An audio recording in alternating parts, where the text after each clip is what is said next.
The night was silent along the banks of the Green River, the kind of silence that presses against your chest and makes every shadow feel alive. A figure moved carefully through the darkness, blending with the blackened trees and the whisper of the river. He looked ordinary, quiet, unassuming, a neighbor, a husband, a man who could walk down the street without suspicion. But inside, a darkness lurked that no one could have imagined. Gary Ridgway, the man who would become the most prolific serial killer in American history, was hunting again. Each step, each breath, was part of a ritual that had been repeated for years, leaving behind a trail of terror and unanswered questions. Somewhere out there, another victim waited, unaware that a predator with a polite smile and a painter's van was silently orchestrating her fate. And for decades, he got away with it, leaving only fear, mystery, and the chilling realization that evil can hide in plain sight as we step into Gary Ridgway's unsettling story together.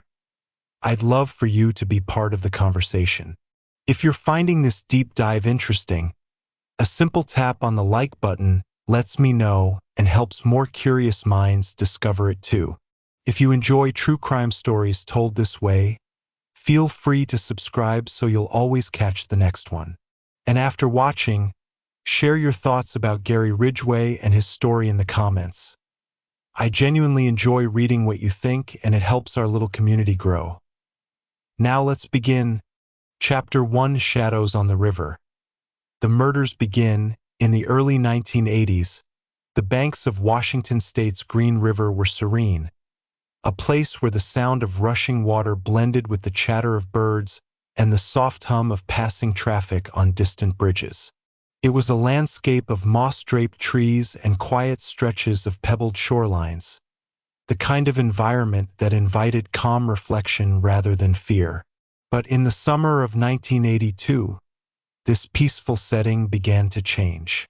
The Green River, once a symbol of nature's quiet persistence, became synonymous with one of the most chilling crime sprees in American history. It started almost imperceptibly. An unidentified woman found lifeless, floating near the river's edge, the current gently rocking her as though cradling a secret. At first, the discovery seemed like an isolated tragedy, the kind of unfortunate incident that might befall a vulnerable person. But within weeks, then months, more bodies were discovered, each one bearing the silent testimony of a predator whose presence was still undetected.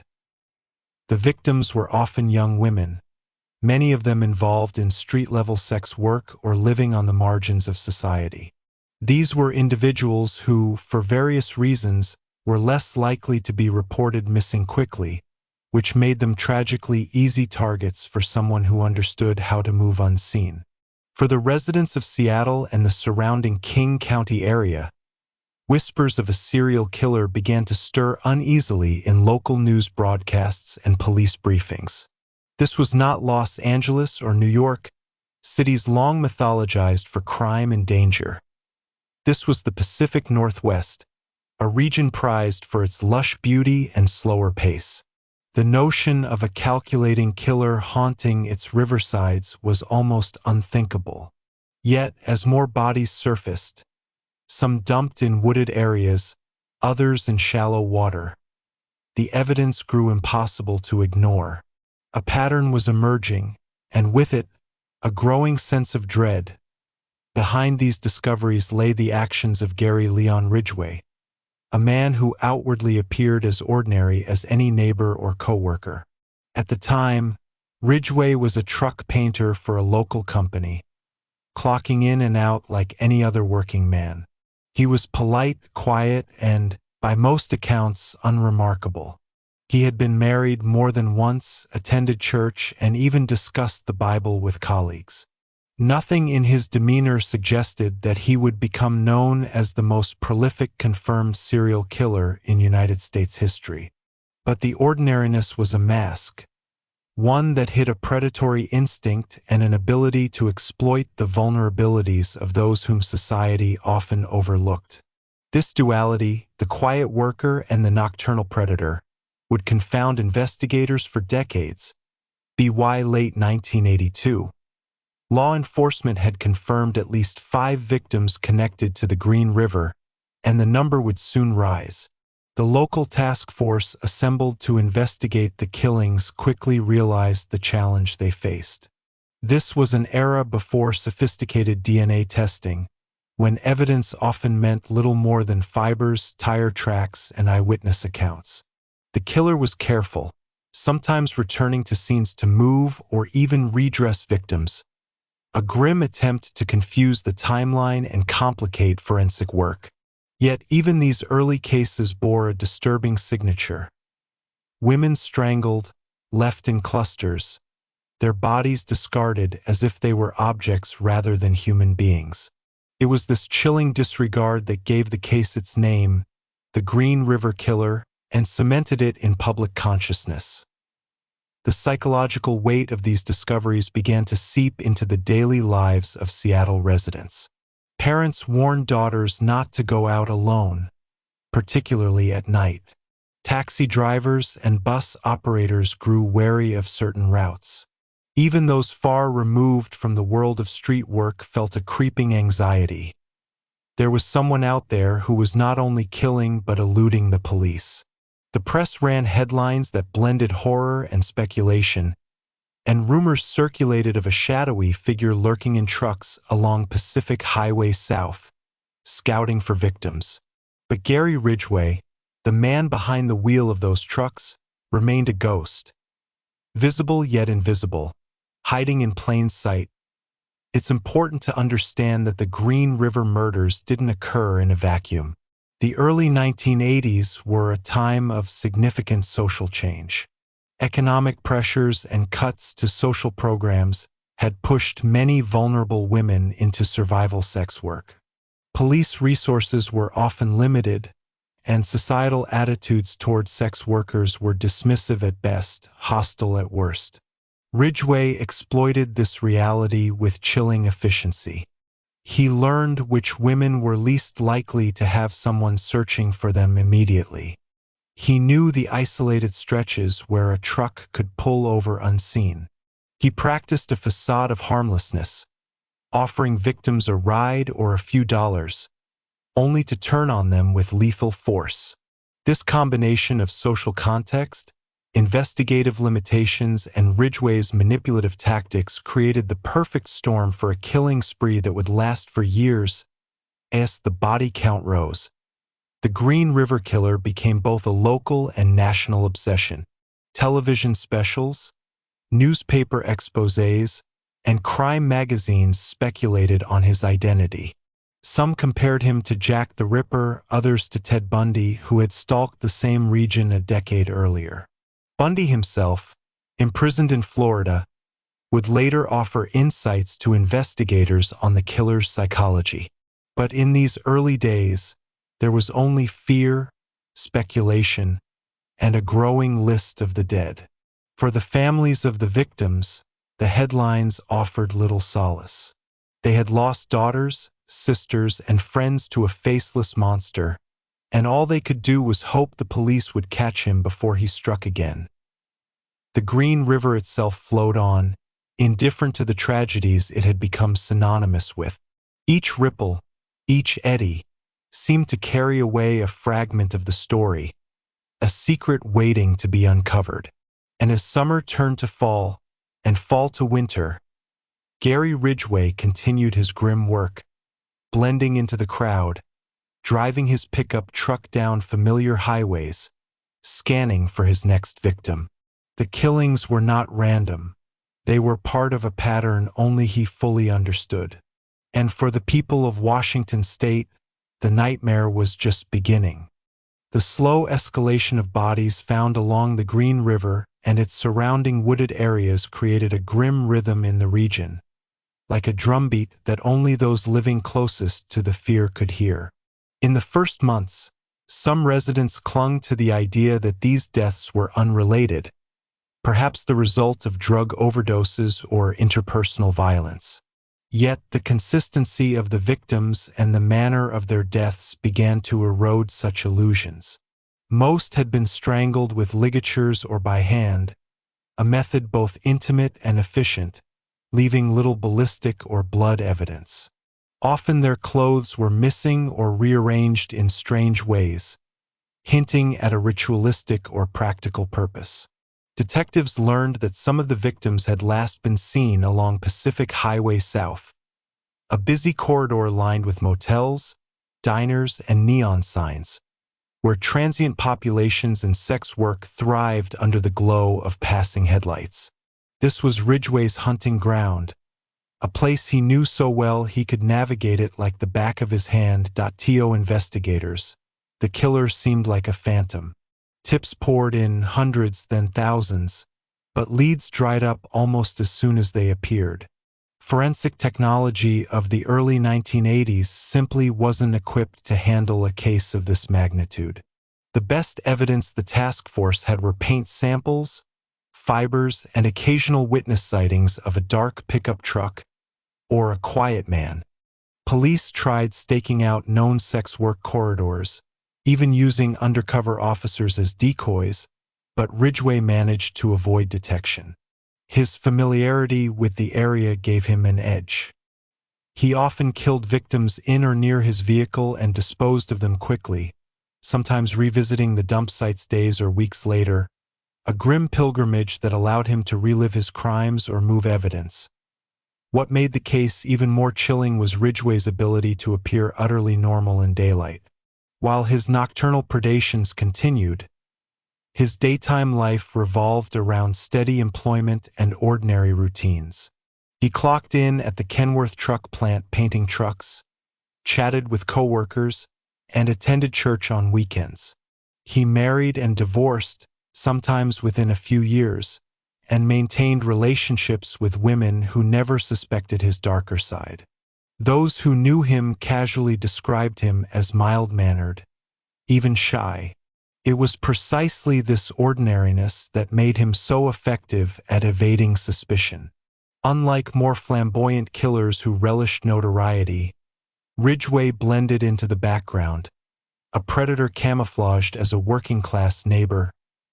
Meanwhile, public anxiety grew. Newspapers ran daily updates, counting the dead like grim tallies from a distant war. Citizens called radio shows demanding answers. Politicians pressed the police department for results, yet the killer stayed ahead of them. Fear crept into everyday life. Mothers asked their daughters to check in more frequently. Motels along the highway saw a drop in business as rumors spread, and women working the streets began traveling in pairs or avoiding strangers altogether. But economic desperation and addiction often drew them back to risky situations, and Ridgway was there to exploit any lapse in caution. In interviews years later, he admitted he specifically chose women he believed no one would miss quickly, reducing the chance of immediate investigation. By late 1983, the Green River case had ballooned into one of the largest serial murder investigations in American history. The task force formed specifically to catch the killer included dozens of detectives, analysts, and support staff. They pored over maps, trying to discern patterns in dump sites. They interviewed survivors of attacks who described a soft-spoken man with dark hair, sometimes mentioning a child seat in his truck, an incongruous detail that spoke to Ridgway's double life as both a father and a killer. Yet each promising lead ended in frustration.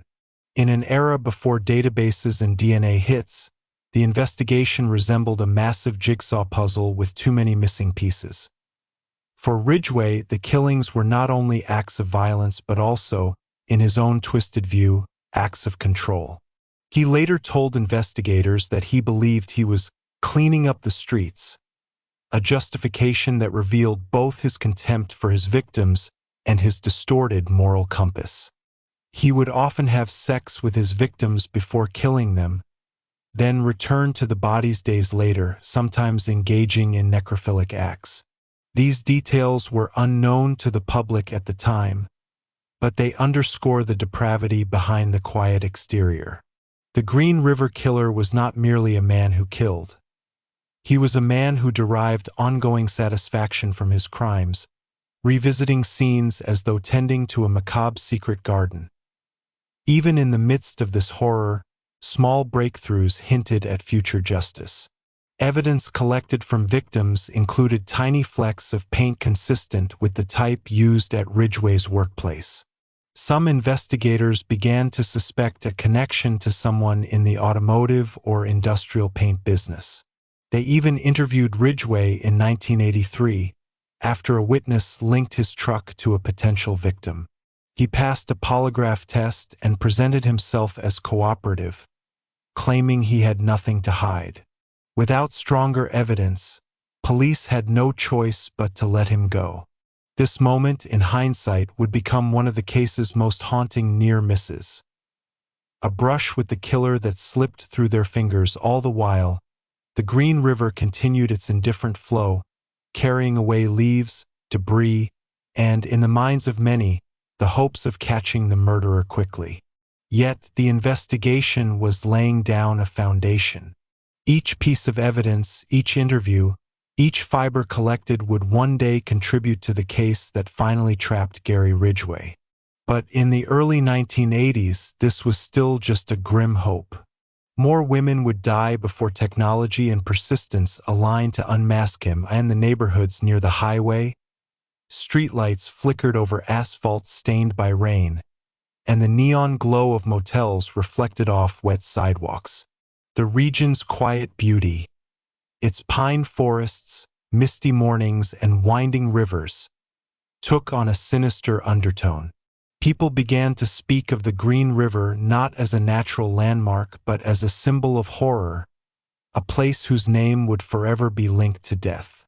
The killings had transformed the psychological landscape of the Pacific Northwest, leaving a scar that would last long after the investigation ended. This is where the story of the Green River Killer truly begins. A confluence of an unremarkable man with extraordinary malice, a community unprepared for such a predator, and an investigative team straining against the limitations of its time. It is a story that would stretch across decades, testing the patience of detectives, the resilience of families, and the boundaries of forensic science. The shadows on the river were lengthening, and the man who cast them was still free. Chapter 2: A Quiet Man with Dark Secrets. To understand how Gary Leon Ridgway could slip so effortlessly between the life of a dutiful worker and family man and that of a calculating predator, one must go back to the small, unassuming world that shaped him.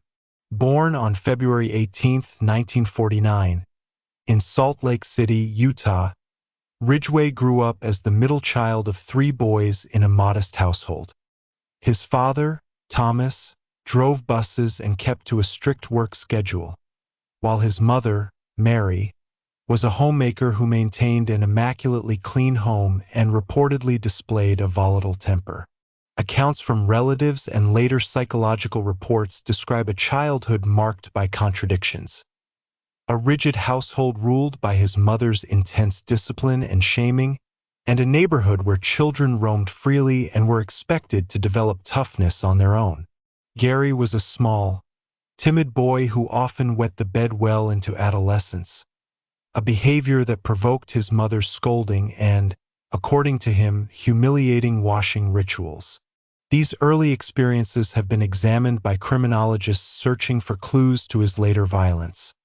Not as excuses but as pieces of a complex puzzle. Ridgway's school years were marked by poor academic performance and social awkwardness. Teachers remembered a boy who struggled with reading and comprehension but who tried to please authority figures. Classmates described him as quiet, sometimes bullied, sometimes simply overlooked. He displayed little outward aggression but carried within him a growing sense of resentment and inadequacy. In interviews decades later, Ridgway himself would admit to fantasies of violence beginning as a teenager, even stabbing a young boy once in an impulsive act at the age of 16. a crime that went largely unnoticed because the victim survived and the motive seemed incomprehensible. It was a chilling early sign that beneath the facade of a meek, shy adolescent, darker impulses were taking root. The family's move from Utah to Washington state during Ridgway's youth placed him in a new environment but did not fundamentally alter his trajectory. In high school, he continued to struggle, eventually graduating at the age of 20 after repeated setbacks. By then, the Vietnam War was raging, and like many young men of his generation, Ridgway enlisted in the U.S. Navy. His service took him to Southeast Asia, where he spent time in the Philippines and other ports notorious for their red light districts. Here, he was exposed to a world of transactional sex and transient relationships, experiences he later cited as formative. While he did not see heavy combat, the combination of military discipline and exposure to prostitution would shape his attitudes toward women and control. Even then, he cultivated a mild-mannered exterior, following orders and appearing reliable to his superiors. When Ridgway returned to civilian life in the early 1970s, he attempted to build a conventional existence. He married his first wife, Claudia, and settled into a working-class routine in the Seattle area. They had a son, and Ridgway took steady employment as a spray painter at Kenworth Truck Plant in Renton, a job he would keep for decades. On paper, he was the picture of blue-collar stability. Steady job, church attendance, family obligations. But cracks in the facade appeared early. His first marriage dissolved amid accusations of infidelity and a lack of intimacy. He married again, then again, each time presenting himself as a man seeking stability but unable to maintain healthy bonds. Co-workers noticed he was intensely frugal, sometimes almost obsessive about saving money, and prone to odd remarks about women. Yet he remained outwardly polite, rarely raising his voice, the kind of man who would blend into the background of a staff meeting or church potluck. This double life deepened as Ridgway began frequenting sex workers along Pacific Highway South. His relationships with them were transactional on the surface but charged with underlying contempt. Later, in his confessions, he would claim that he both desired and despised these women, seeing them as temptations to be eliminated. He rationalized his killings as a form of moral cleaning, a twisted logic that allowed him to reconcile his murders with his self-image as a churchgoer and father. In reality, his crimes were acts of domination and rage, not righteousness. Each killing offered him a sense of power and release that his ordinary life could not provide. This stark contrast, devoted father and remorseless killer, would become one of the defining features of his story. Neighbors from that period recall a man who mowed his lawn regularly, attended barbecues, and spoke kindly to children. He read the Bible and sometimes quoted scripture. He invited girlfriends and later wives to church. Yet beneath this quiet exterior, he was honing his predatory methods. He learned which areas were less patrolled, which women were new to the streets and more vulnerable, how to lure them into his truck without arousing suspicion. He practiced small talk to put them at ease, offering rides or money. In many cases, he acted almost like a friend before abruptly turning violent. This pattern of deception, blending in, seeming harmless, striking suddenly, mirrored his entire existence. What makes Ridgway's story particularly unsettling is how many times he slipped past suspicion. In 1982, when the first bodies began to surface along the Green River, Ridgway had already been questioned in unrelated incidents. He volunteered information to police when asked about missing women, appearing cooperative. He even took a polygraph test and passed. His calm demeanor and ordinary life disarmed investigators, just as it disarmed his victims. It was not until decades later, when DNA technology caught up with evidence preserved from the early 1980s, that his facade would finally crack. But at this stage of the story, Ridgway's dark secrets remained hidden in plain sight, concealed behind the mask of a man who, to most people, seemed almost invisible. The portrait emerging from this period is one of profound contradiction. Gary Ridgway was not a shadowy figure lurking in alleys, but a man standing in line at the grocery store, picking up his child from school, exchanging pleasantries with co-workers. This ordinariness is what makes his crimes so chilling. The Green River Killer was not a monster from a horror film. He was a man who could sit beside you on a bus, bow his head in church, or wave to a neighbor, all while harboring fantasies of murder. Understanding this duality is crucial to understanding how he evaded capture for so long and how his crimes could unfold in the heart of a community that prided itself on safety and neighborliness. It is also the key to understanding the deep unease his story continues to evoke. The idea that unimaginable evil can wear an entirely unremarkable face. As the 1970s slipped into the 1980s, Gary Ridgway's life outwardly resembled the archetype of suburban modesty. He lived in modest houses with neatly trimmed lawns, attended neighborhood gatherings, and kept a steady job at Kenworth, where he sprayed trucks in thick industrial paint day after day. The repetition of his work suited him. It was straightforward, requiring precision but little intellectual engagement, and Ridgway thrived in routines that masked the turbulence inside him. He would clock in, do his shift, chat about the weather or sports with colleagues, then return home to a world that, to his family and neighbors, seemed ordinary, even dull. What no one realized was that this monotony served as camouflage, giving him cover for the darkness he nurtured privately. Co-workers sometimes noticed odd quirks. He was meticulous about saving money, almost to the point of obsession. He spoke about religion, quoting verses from memory, yet his views seemed rigid, lacking compassion. Women colleagues occasionally recalled feeling uncomfortable at his intense stare or crude comments, but he was never aggressive in a way that would have warranted complaint. Ridgway knew how to stay below the radar. He was neither charismatic nor threatening. He simply blended into the background, a man people barely noticed once he left the room. This forgettability, ironically, was one of his greatest weapons. In his relationships, the pattern was more volatile. Ridgway married multiple times, and each relationship carried its share of turbulence. His first marriage ended with accusations of jealousy and infidelity.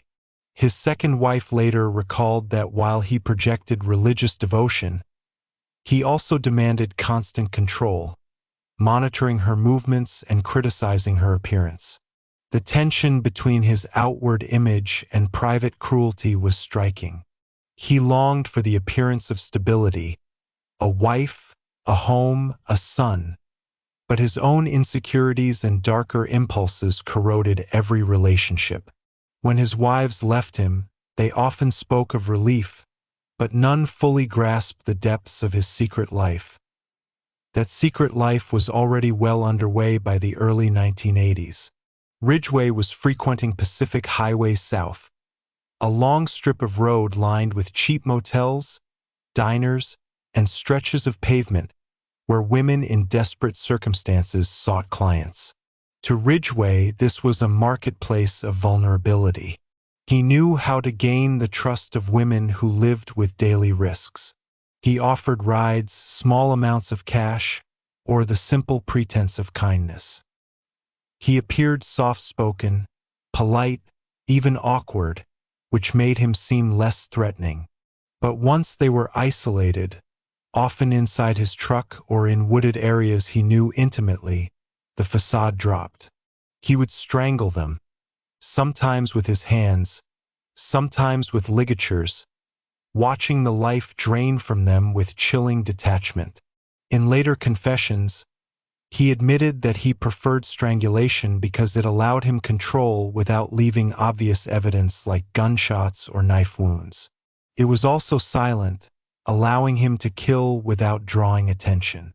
The very method of murder reflected his calculating, methodical nature, and yet, after committing such atrocities, Ridgway would return to his daily life almost seamlessly. He could drive home, mow the lawn, attend church, or play with his young son as though nothing had happened. This ability to compartmentalize is what made him so difficult to detect. Many serial killers spiral into chaos, drawing suspicion through erratic behavior. Ridgway, by contrast, maintained order. He was cautious, disciplined, and deliberate. His private life of horror existed alongside his public life of ordinariness, and the two worlds rarely bled into each other. It was this duality that investigators would later find so confounding.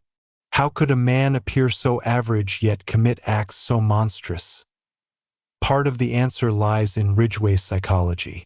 He harbored deep resentment toward women, particularly those he associated with promiscuity or transactional sex. Yet he also depended on them for gratification. This conflict produced a cycle of desire, contempt, and violence. Killing became his way of resolving the tension, a ritual of both dominance and disposal. He convinced himself that his crimes were almost justified, framing them as a form of moral cleansing. In truth, they were acts of cruelty designed to satisfy his own twisted needs. This distorted logic allowed him to continue for years without collapsing under the weight of guilt. He compartmentalized, rationalized, and, above all, minimized his own monstrosity. Neighbors never suspected him. They saw a man who waved politely, who lent tools, who appeared mild-mannered. Some remembered his frugality, his almost obsessive cleanliness, and his religious devotion, but none imagined that behind the quiet demeanor lurked a predator. In fact, Ridgway's own family struggled to believe it even after his arrest decades later. His son, who had spent time with him on camping trips and holidays, could not reconcile the father who read to him with the man accused of dozens of murders. This disconnect between perception and reality was central to Ridgway's ability to evade capture. He was not a drifter, not an outsider, but a member of the community, hiding in plain sight. During this period, he began experimenting with how and where he left his victims. Some he left near the Green River, others in wooded clearings or ravines. He sometimes returned to the bodies, a practice that revealed not only his boldness but his compulsions. Investigators would later discover that he used these return visits as a way of reliving the crime, sometimes engaging in further acts with the remains. Such details, which only emerged years later, underscored the depth of his depravity. At the time, however, law enforcement was left with only the terrifying fact that women were disappearing at an alarming rate, and the Green River and its surroundings were becoming graveyards. Despite the horrors he committed, Ridgway maintained an uncanny calm in interactions with police. He was interviewed more than once, and each time he presented himself as cooperative, even helpful. He claimed to care about the safety of women in his community and insisted he was being unfairly suspected. When subjected to a polygraph test, he passed, further convincing investigators that he was just another working man caught up in suspicion. These moments of near exposure highlight just how thin the veil was between Ridgway's two worlds, and yet how effectively he managed to keep them apart. Every missed opportunity to catch him allowed him to continue, reinforcing his confidence that he could outwit the system. The picture that emerges from this era of Ridgway's life is not one of chaos but of chilling organization. He had mastered the art of blending in, creating an image of quiet normalcy while nurturing a world of violence hidden from view. His life was a study in contrasts. Church and murder, fatherhood and brutality, politeness and predation. Each element reinforced the other, giving him cover to continue unchecked. It was this balance, fragile yet sustained, that made him one of the most elusive killers in modern history. Chapter 3: The Victims No One Heard. Beneath the statistics and headlines, the Green River case was not simply about a killer. It was about dozens of young women whose lives were abruptly and brutally ended, many of them already living on the margins of society. Their stories, largely overlooked at the time, were crucial to understanding both how Gary Ridgway operated and why he was able to do so for so long. These women were daughters, sisters, and friends, often struggling with poverty, broken homes, addiction, or the stigma of sex work. They were also human beings with dreams, fears, and families who loved them. Yet, in the early 1980s, their disappearances rarely prompted swift police action or media outcry. Instead, many were reduced to file numbers, case folders, and missing persons posters that faded in the rain. When bodies began appearing along the Green River, the first victims were identified as women engaged in street-level sex work or those who had run away from home. Some were as young as teenagers. They frequented Pacific Highway South and surrounding neighborhoods where cheap motels, neon-lit lounges, and a steady stream of truckers and travelers created a risky environment. In these communities, women often relied on each other for safety, sharing tips on dangerous clients or good spots to find customers. But desperation often forced them into isolated encounters. Ridgway understood this vulnerability and exploited it with a patience that was as chilling as it was effective. He offered rides, small amounts of cash, or the promise of a quick job, and because he seemed non-threatening, many accepted. The profiles of these victims reveal a stark pattern. Many came from unstable families, experienced abuse, or had dropped out of school. Some were mothers themselves, trying to support children in precarious circumstances. Others were estranged from relatives or caught in cycles of addiction. In a society that often stigmatized or ignored women in these situations, their disappearances were met with indifference or even contempt. This indifference formed the backdrop to Ridgway's crimes. He selected victims less likely to be reported missing immediately, reducing the pressure on police to investigate quickly. In later interviews, Ridgway admitted he deliberately targeted women he believed no one would look for. This was not only a tactic of convenience but a reflection of his predatory worldview, which dehumanized his victims to the point where they became disposable. Families of the missing struggled to have their voices heard. Mothers and fathers called police stations repeatedly, only to be told their daughters had probably left town or gone underground. Some posted flyers on telephone poles, others organized small vigils. The pain was compounded by the suspicion that clung to the victims even in death. Newspapers often identified them primarily by their involvement in sex work, framing their murders as an occupational hazard rather than a public crisis. This language not only stigmatized the women but also obscured the scale of the threat. If society had seen them first as human beings rather than statistics, some argue, the hunt for the killer might have been swifter. Even within law enforcement, attitudes toward the victims reflected the biases of the era. Detectives working the Green River case were dedicated but overwhelmed. They faced limited resources, outdated forensic methods, and a deluge of leads. Some quietly admitted that the low social standing of the victims affected how quickly missing persons reports were acted upon. Others bristled at suggestions of negligence, pointing out that the case became one of the largest and most expensive manhunts in U.S. history. But the fact remains, Ridgway operated in a space created by societal indifference. He could pick up a woman one night, kill her the next, and dump her body without immediate detection because the systems meant to protect the vulnerable were fragmented and slow. What makes this chapter of the story so haunting is the individuality of the victims. Their names, Opal Mills, Marcia Chapman, Cynthia Hines, and many others, each represent a life cut short. Some had been high school cheerleaders. Some had dreams of becoming nurses or artists. Some were simply trying to survive.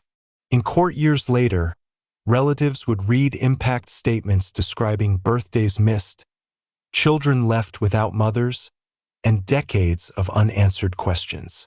Their grief was raw, but it was also a form of reclamation, an insistence that these women be remembered not as a faceless group, but as unique individuals that in those early years. However, the victims' humanity was often lost amid the sensationalism of the Green River Killer headlines. The media fixated on the mystery of the predator rather than the stories of those he targeted. Television news ran footage of search teams combing wooded areas, forensic vans parked near the river, and detectives poring over maps, but rarely delved into the personal histories of the murdered women. This imbalance fed into a larger cultural narrative that elevated the notoriety of the killer while marginalizing the victims. It was not until much later, through books, documentaries, and the testimonies of families, that the victims' voices began to be heard. This silence around the victims also contributed to the aura of invisibility that surrounded Ridgway. By choosing women society had already pushed to the periphery, he reduced his own risk of exposure. Each victim represented not just a life stolen but an opportunity seized within a system that failed to value them. This grim calculus allowed Ridgway to kill again and again, confident that each disappearance would be met with only a murmur of concern. That confidence would prove tragically justified for nearly 2 decades. The tragedy of the victims of the Green River Killer is not only in how they died but in how they were treated in life and in death. Many were buried in unmarked graves or had their remains scattered across different sites. Some families waited years for identification, living in limbo between hope and despair. Others never received complete remains, only fragments. Yet even in this darkness, there were moments of resilience. Families who refused to give up, communities that rallied to demand better policing, and journalists who began to tell the victims' stories with compassion rather than sensationalism. These efforts slowly shifted the narrative, reminding the public that the Green River case was not a riddle about a faceless monster, but a human tragedy about dozens of lost lives. As the Green River investigation expanded, the focus inevitably turned to patterns, times, places, and victim profiles, but within those patterns lay the heartbreak of individual lives. Each young woman who crossed Gary Ridgway's path brought with her a unique story. Some were runaways from Midwestern towns who had drifted west in search of new beginnings. Others were lifelong residents of Seattle's working-class neighborhoods. The one common thread was their vulnerability. The late 1970s and early 1980s were a time of deep economic strain in the region, with rising unemployment and a growing underclass of people living paycheck to paycheck. Street prostitution became, for some, a desperate means to pay for food, shelter, or an addiction that controlled them. The Pacific Highway South Corridor, also called the Strip, was a neon-lit artery of motels, bars, truck stops, and cheap diners. It pulsed with activity at all hours, a place where anonymity and danger overlapped. This was Ridgway's hunting ground. Investigators would later reconstruct the harrowing details of how Ridgway approached these women. He cultivated an appearance of harmlessness. Short, stocky, and soft-spoken, he came across as a slightly awkward but polite man who worked steady hours at a truck painting company. He sometimes showed photos of his son to appear trustworthy, even fatherly. He often offered more money than the going rate for a date and promised a quick encounter. Once a woman entered his pickup, she was isolated from her peers and at his mercy. His attacks were swift and brutal. He typically strangled his victims with his hands or with a ligature, often using items from his truck. He then dumped the bodies in wooded areas, ravines, or along the Green River itself, sometimes returning to the sites to engage in necrophilic acts. This chilling detail, revealed years later in court, underscored the depth of his depravity and the sense of control he sought over his victims even in death. What makes the Green River killings stand out historically is not just their sheer number but the systematic way in which Ridgway concealed his crimes. He scattered bodies across remote locations, sometimes placing them in clusters to confuse investigators. He would later confess to moving remains to create false crime scenes or to mislead police about his methods. This strategy worked for years. By the mid-1980s, detectives were grappling with dozens of victims but no clear suspect. They formed task forces, brought in FBI profilers, and tested every lead, but Ridgway's ordinariness helped him blend in.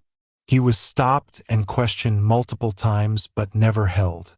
Meanwhile, the number of missing women continued to climb, each case adding to the despair of families who felt ignored. For the families, the waiting was its own kind of torment.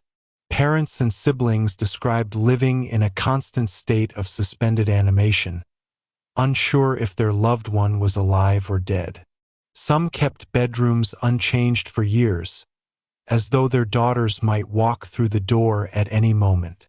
Others channeled their grief into activism, attending city council meetings, pressuring police for updates, and forming support groups. Through their efforts, the narrative around the victims slowly began to shift. Journalists who once wrote dismissively about prostitutes began using the women's names and recounting their personal histories. Documentaries and true crime books later amplified these voices, challenging the public to confront its own prejudices about who deserves protection and empathy. The impact of these murders rippled beyond the victims' families. Within the sex worker community in Seattle, fear was pervasive. Women developed informal warning systems, sharing descriptions of suspicious clients and vehicles. Some carried weapons or insisted on meeting clients in safer locations. Yet even these precautions could not protect them from someone as calculated as Ridgway. His familiarity with police patrol patterns and his unremarkable persona made him a phantom. This dynamic, where a predator operates unnoticed within a community already marginalized, has since become a case study in criminology and victimology courses, illustrating how social stigma can inadvertently shield offenders from scrutiny. As the investigation stretched on, the Green River murders became a dark mirror for American society in the 1980s. The case exposed not only the limitations of forensic science at the time, but also the biases baked into policing and media coverage. DNA profiling was still in its infancy. Computer databases of missing persons were incomplete. Communication between jurisdictions was slow and often bureaucratic. Against this backdrop, Ridgway's crimes flourished. In interviews after his arrest, he was almost matter-of-fact about his motives. He admitted that killing sex workers felt like a way to clean up the streets, a grotesque rationalization that revealed his deep-seated misogyny. He spoke with chilling detachment, as though describing a maintenance routine rather than a series of murders. His words shocked even veteran detectives who had spent decades investigating homicides.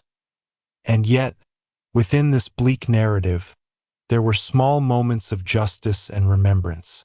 As the years passed, advances in forensic technology began to catch up with Ridgway. Families who had waited decades finally received identifications for their loved ones, allowing for proper burials and memorials. Victim advocates established scholarships and community programs in the names of some of the women, reclaiming their stories from the shadow of the Green River Killer. These acts did not erase the pain, but they provided a counterweight to the dehumanization that had allowed the crimes to persist. When one reads through the case files today, what stands out is not just the number of victims, but the individuality captured in fragments.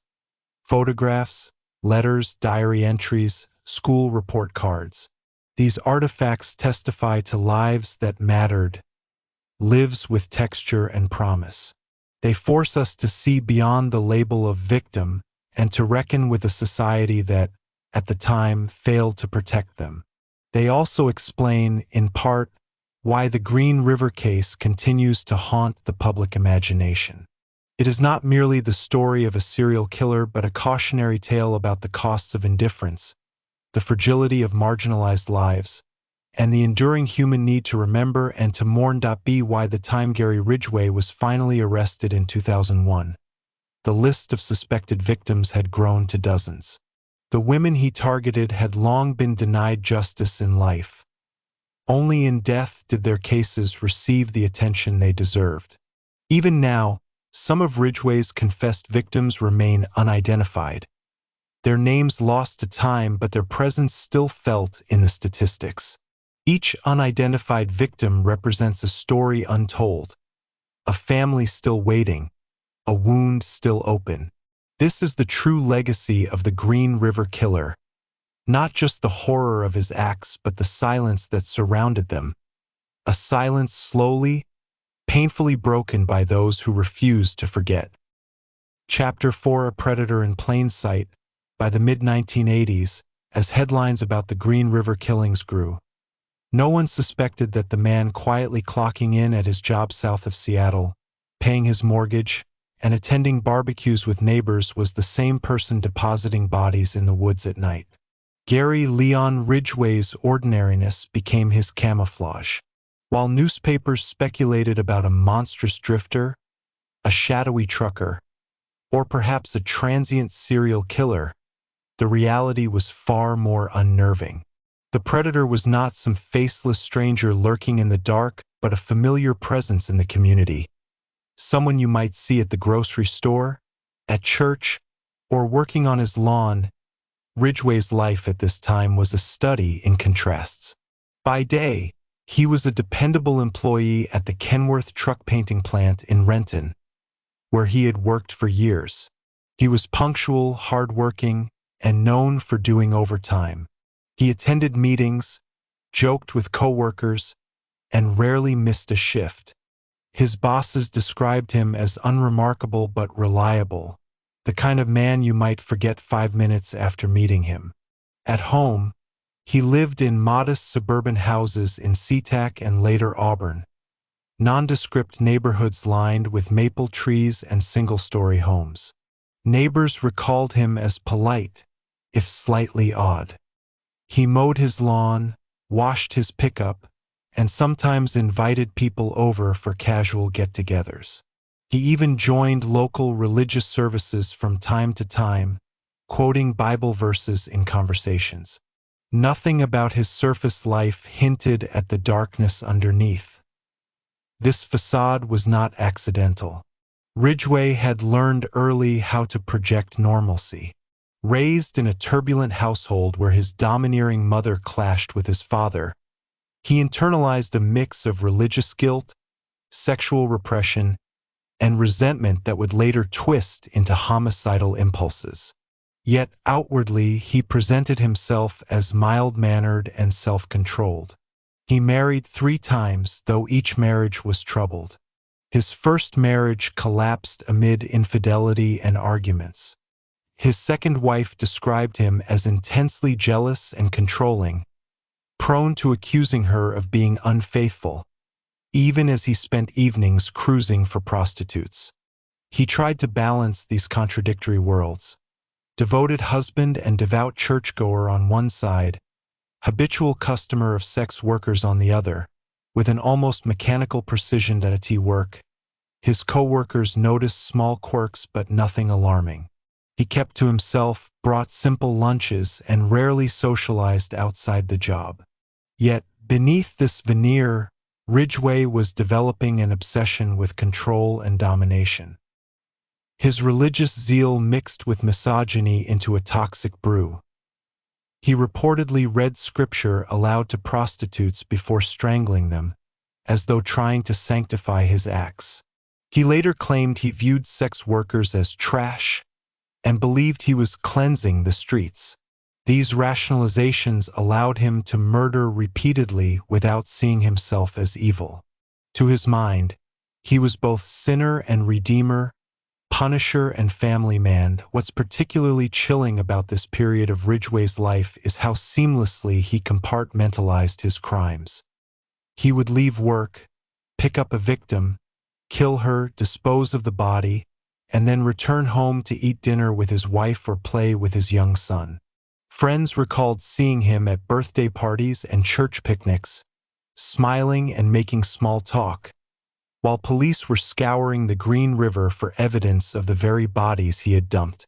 This split existence, ordinary worker by day, predator by night, reinforced his invisibility. Serial killers who appear disheveled, transient, or unstable attract suspicion. Ridgway's tidy routines and steady employment had the opposite effect. He was hiding in plain sight. Even when suspicion did brush against him, he managed to deflect it.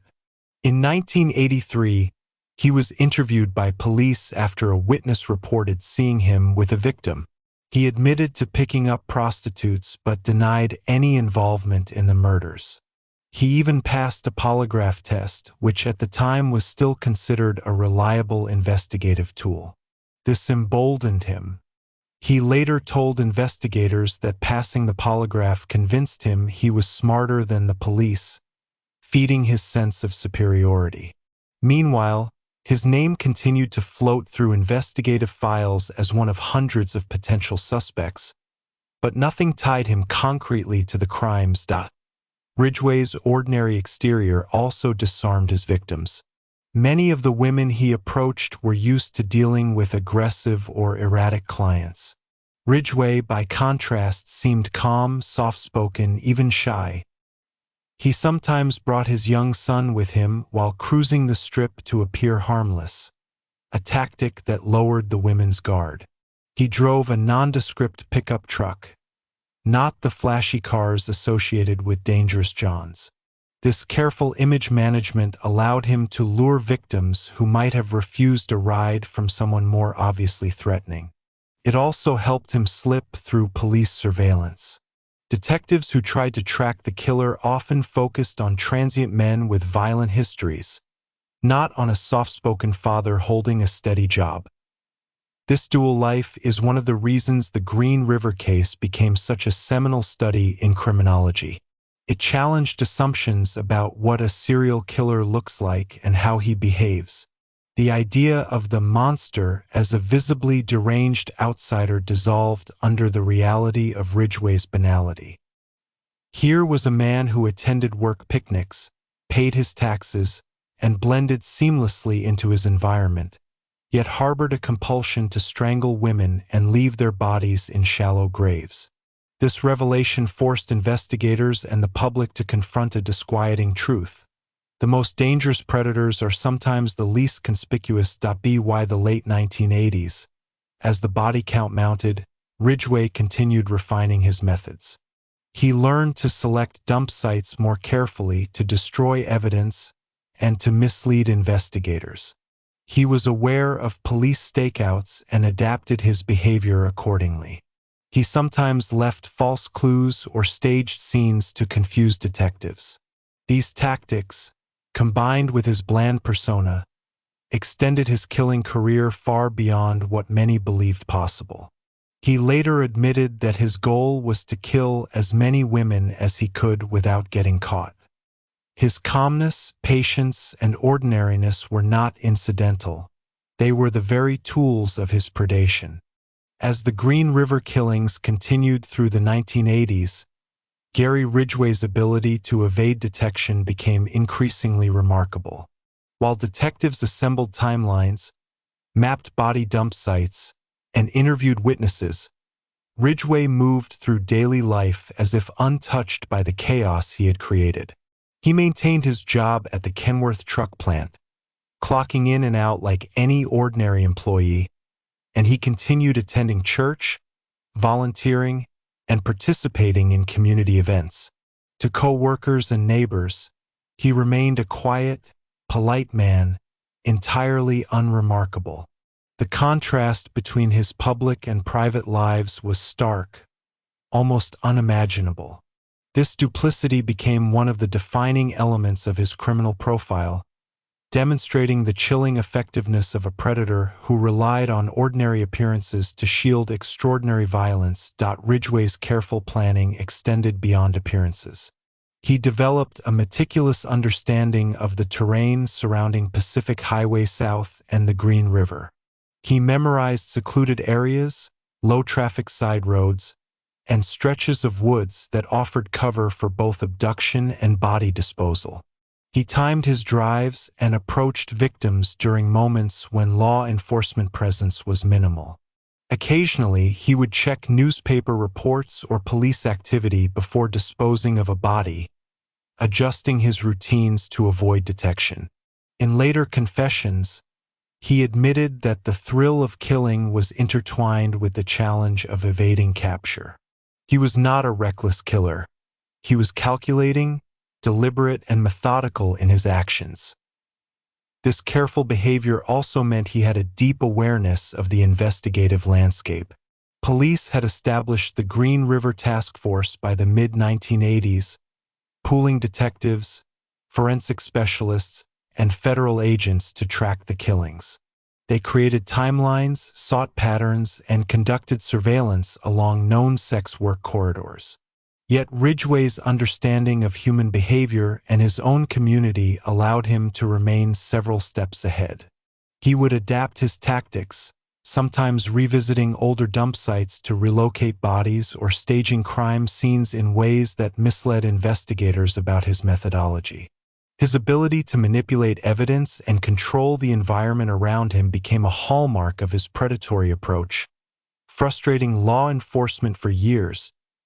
Ridgway's ordinariness was not limited to behavior. It was also psychological. He compartmentalized his murders in a way that insulated him from guilt. He spoke of victims in detached terms, sometimes referring to them by number or as targets, rather than as human beings. This dissociation allowed him to maintain a semblance of normality with his family and coworkers. After committing a murder, he could return home, play with his son, and converse with neighbors without displaying signs of the horrors he had perpetrated.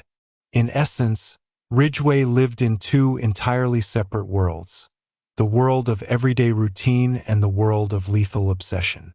The two coexisted without intersecting, a feat that magnified his elusiveness. Despite his outward calm, there were subtle signs that hinted at the predator beneath the surface. Some co-workers recalled occasional odd comments, glimpses of dark humor, or intense scrutiny of women that went beyond casual observation. Neighbors remembered that he sometimes spent long hours in his truck at night, ostensibly doing work or maintenance, though in reality he might have been scouting locations or monitoring potential targets. Yet these behaviors were subtle, easily dismissed, and ultimately insufficient to arouse serious suspicion. Ridgway's genius, terrifyingly, was his ability to appear normal while meticulously pursuing his deadly interests. In addition to these tactics, Ridgway exploited societal biases of the era. Many of his victims were sex workers or runaway teens, populations often marginalized and stigmatized. Law enforcement, constrained by resources and implicit prejudices, sometimes deprioritized these cases. Disappearances were not immediately treated as urgent, allowing Ridgway to strike repeatedly before the cumulative gravity of his crimes forced concentrated attention. He understood the vulnerabilities of these women and the gaps in the systems meant to protect them, using these realities to his advantage. It was a grim exploitation of both human fragility and institutional oversight. By the late 1980s and into the 1990s, Ridgway's pattern had become tragically consistent. He would select victims, isolate them, commit murder, and dispose of the bodies in ways that minimized detection. Sometimes he revisited crime scenes, manipulating remains to confuse investigators. He was aware of law enforcement's increasing scrutiny, yet remained confident in his ability to elude capture. This confidence, in part, stemmed from his own ordinary appearance, a man blending into a community that had no reason to suspect him.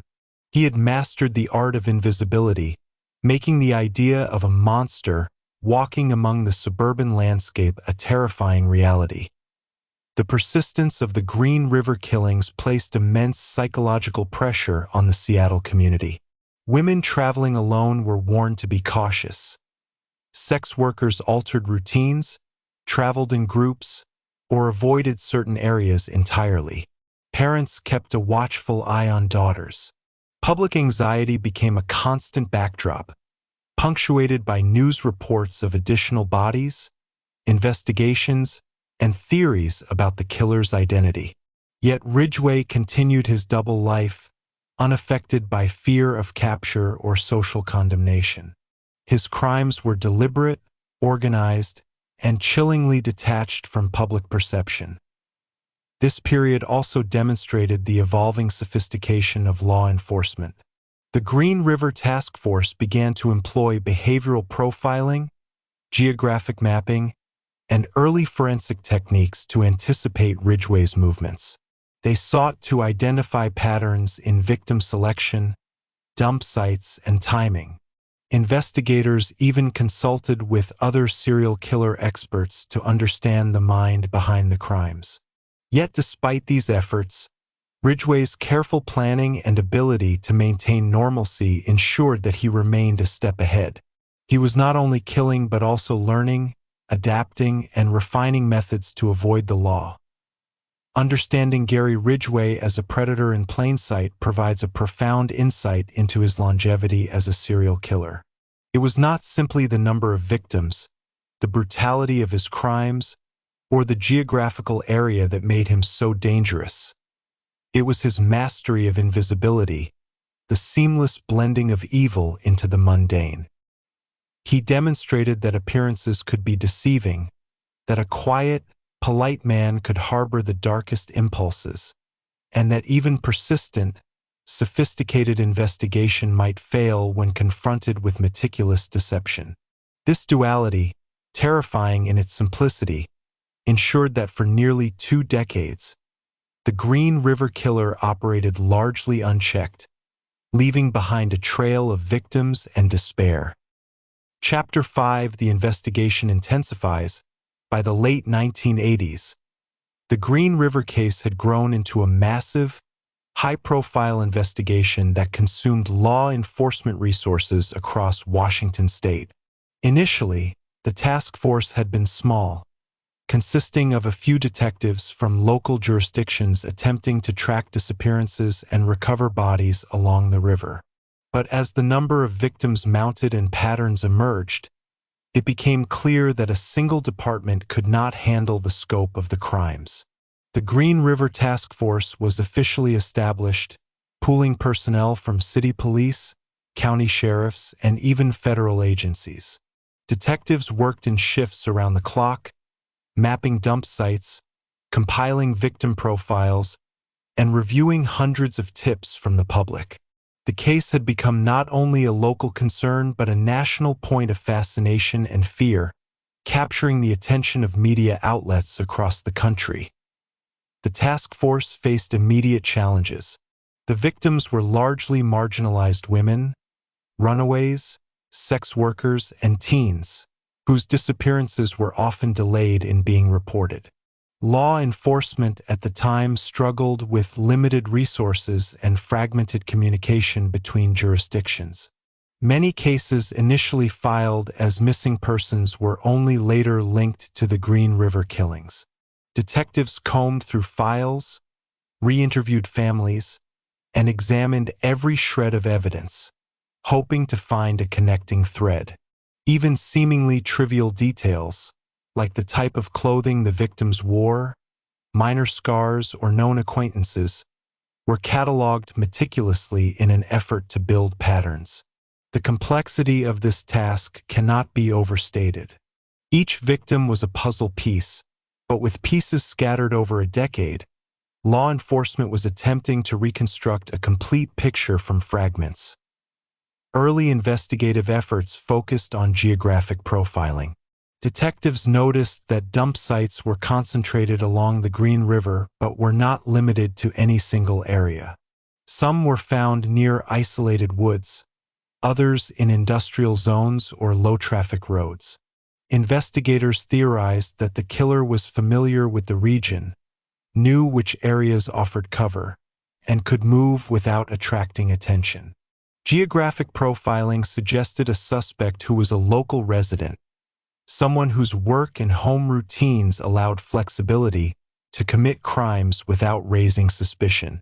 This insight would later prove crucial in narrowing down suspects, though at the time it remained only a theory. Behavioral profiling also played a significant role. The FBI's Behavioral Science Unit was consulted, providing insights into the likely characteristics of the perpetrator. Analysts deduced that the killer was likely a white male in his late 20s to early 40s, probably married or in a long-term relationship, and someone who maintained a stable job. They theorized he would appear normal in public, charming or unobtrusive enough to avoid suspicion. This profile matched several individuals in the area, including Gary Ridgway, though at the time no direct evidence linked him to the murders. The psychological profile emphasized the importance of duality. A man capable of blending into society while committing repeated acts of extreme violence, a concept that was still relatively new to investigative practice in the 1980s. The task force also relied heavily on physical evidence, though forensic technology was limited. Fibers, paint chips, and small traces of biological material were collected from victims and suspected crime scenes. These materials were painstakingly cataloged and analyzed using the best tools available, but DNA profiling had not yet become a standard practice.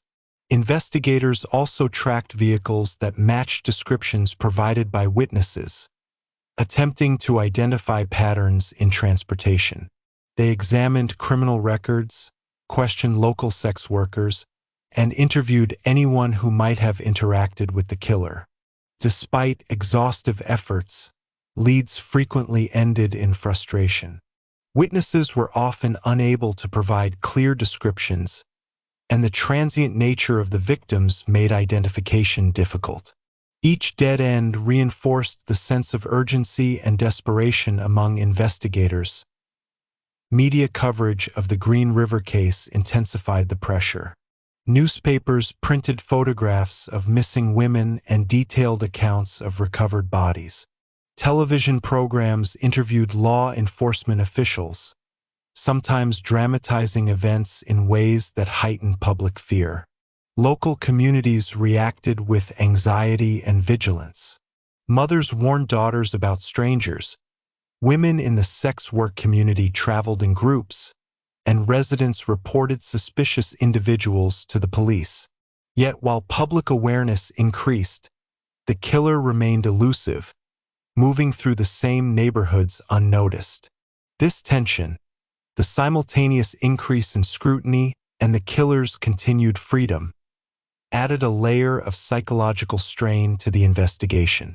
Detectives understood that the longer he remained uncaught, the more victims would be claimed. One of the breakthrough concepts introduced during this period was victimology.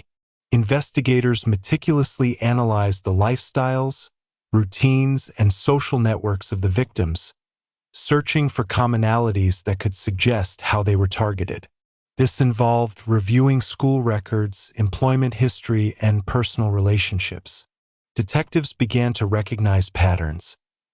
The majority of victims were women who had been on the streets recently, were susceptible to offers of rides or cash, and frequently worked alone. Ridgway's method of selecting isolated targets who were unlikely to be missed immediately became clear in retrospect. By combining geographic, behavioral, and victimological analyses, the task force began constructing a detailed picture of the killer's habits and likely characteristics. Despite these efforts, the investigation was hampered by the sheer volume of missing persons reports and the lack of centralized databases. Detectives often worked in parallel but disconnected silos, chasing leads that overlapped or contradicted one another. Misidentifications were common, and some victims were initially thought to be runaways who had left voluntarily. As a result, early opportunities to apprehend the killer were missed, and Ridgway continued his murders with impunity. This reality highlights not only his cunning but also the limitations of investigative methods at the time. Even with extraordinary dedication, law enforcement struggled to keep pace with a predator who was both methodical and remarkably ordinary in appearance. As the Green River Task Force pressed forward, investigators faced an uphill battle. Despite mounting pressure, the case was riddled with uncertainty. Each recovered body offered clues, yet often too few to pinpoint the killer's identity. Bodies were discovered in various states of decomposition, scattered across dense woods, riversides, and remote industrial areas. The passage of time had erased potential evidence, and the lack of eyewitnesses compounded the difficulty. Investigators were forced to rely heavily on patterns, behavioral inferences, and painstakingly collected forensic materials that, at the time, had limited analytical potential. The work was meticulous, draining, and emotionally taxing. Detectives reported experiencing sleepless nights, constant anxiety, and the mental toll of repeatedly confronting the aftermath of brutal murders. One of the most significant challenges was the elusive nature of the perpetrator himself. Ridgway had perfected the art of blending into society. He lived in familiar neighborhoods, maintained a steady job, and fostered a veneer of ordinariness. This dual existence meant that even when law enforcement investigated individuals who fit the profile, Ridgway often appeared cooperative, calm, and credible. He was interviewed on multiple occasions but always managed to deflect suspicion. On one occasion, he voluntarily spoke with police about missing women, presenting himself as helpful. He even underwent a polygraph examination, which he passed. These interactions not only bolstered his confidence but also further complicated the investigator's ability to narrow down suspects. He was a predator hiding in plain sight, exploiting both social perceptions and investigative limitations.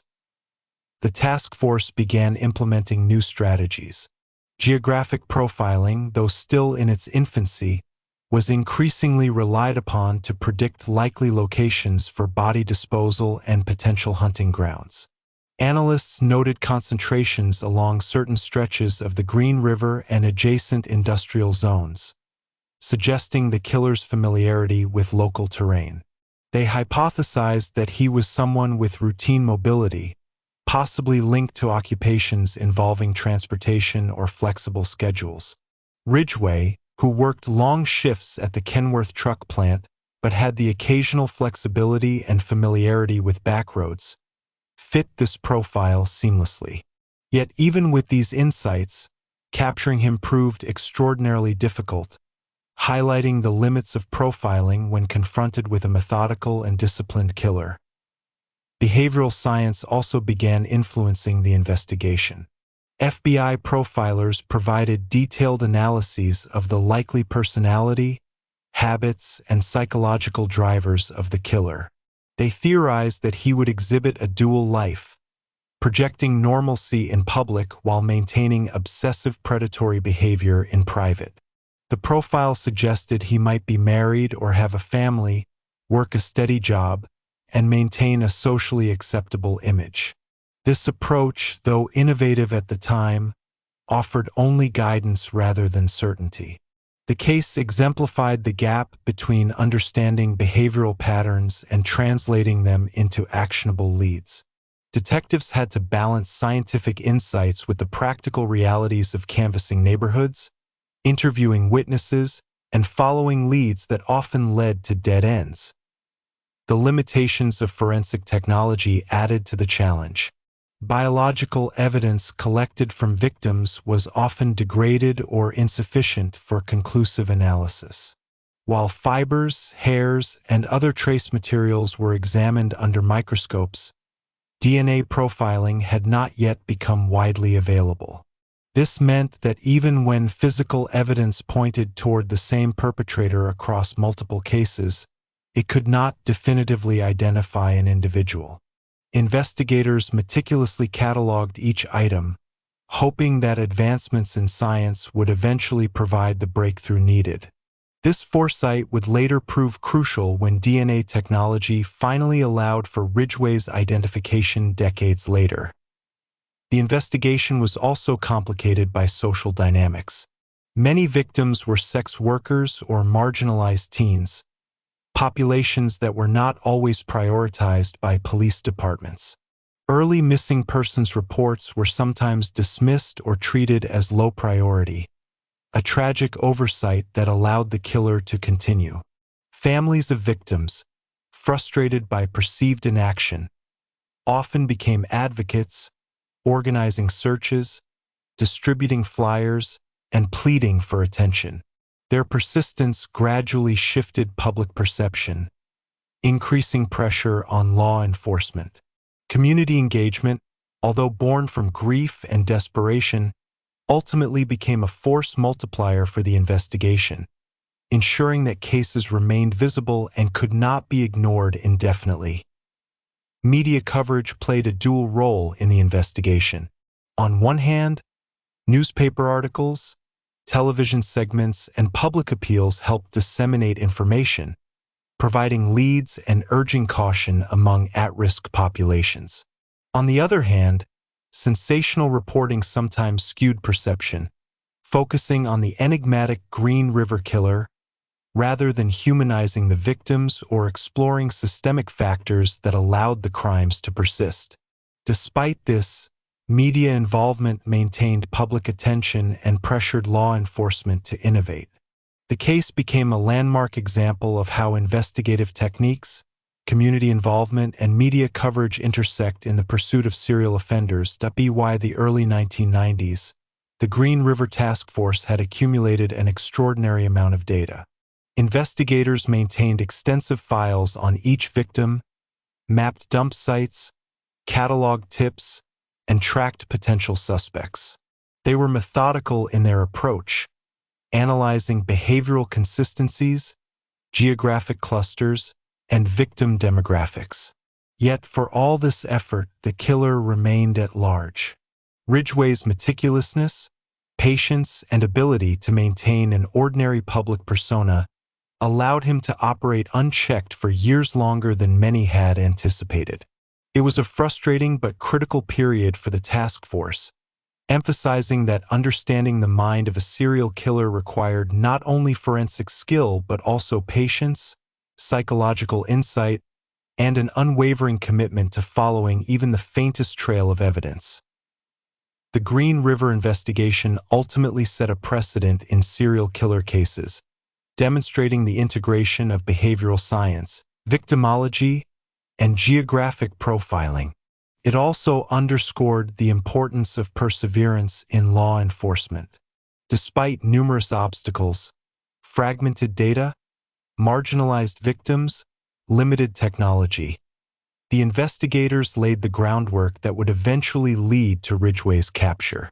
Every mapping session, every analysis of patterns, and every witness interview contributed to the long arc of justice, even if immediate results were elusive.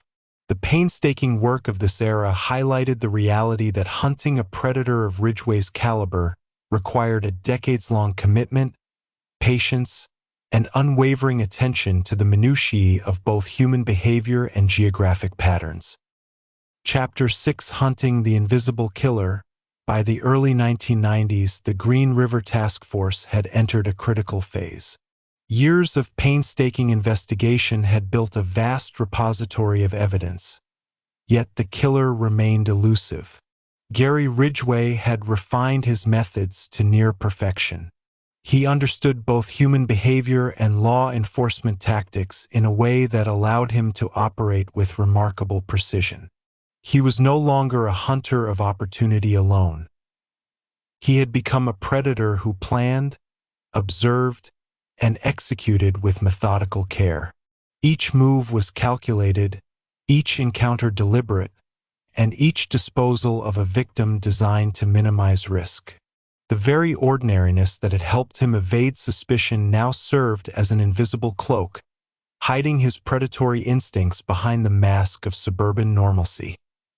Investigators faced the challenge of connecting disparate cases over nearly 2 decades. Early in the investigation, bodies had been discovered sporadically, often in advanced states of decomposition, making identification difficult. Missing persons reports were numerous, but the connections between them were not immediately apparent. Some victims had vanished without warning. Others had left families who feared they had simply run away. The task force began using advanced mapping techniques to identify clusters, analyze proximity to known sex work areas, and determine potential travel routes used by the killer. Geographic profiling became an essential tool, allowing investigators to narrow the focus to individuals familiar with the terrain, the local traffic patterns, and the back roads adjacent to the Green River corridor. Behavioral analysis, conducted in collaboration with the FBI's Behavioral Science Unit, further shaped the hunt. Profilers concluded that the killer was likely a white male, possibly married, probably employed in a job with steady routine yet enough flexibility to carry out his crimes. He was meticulous, socially unremarkable, and skilled at maintaining a double life.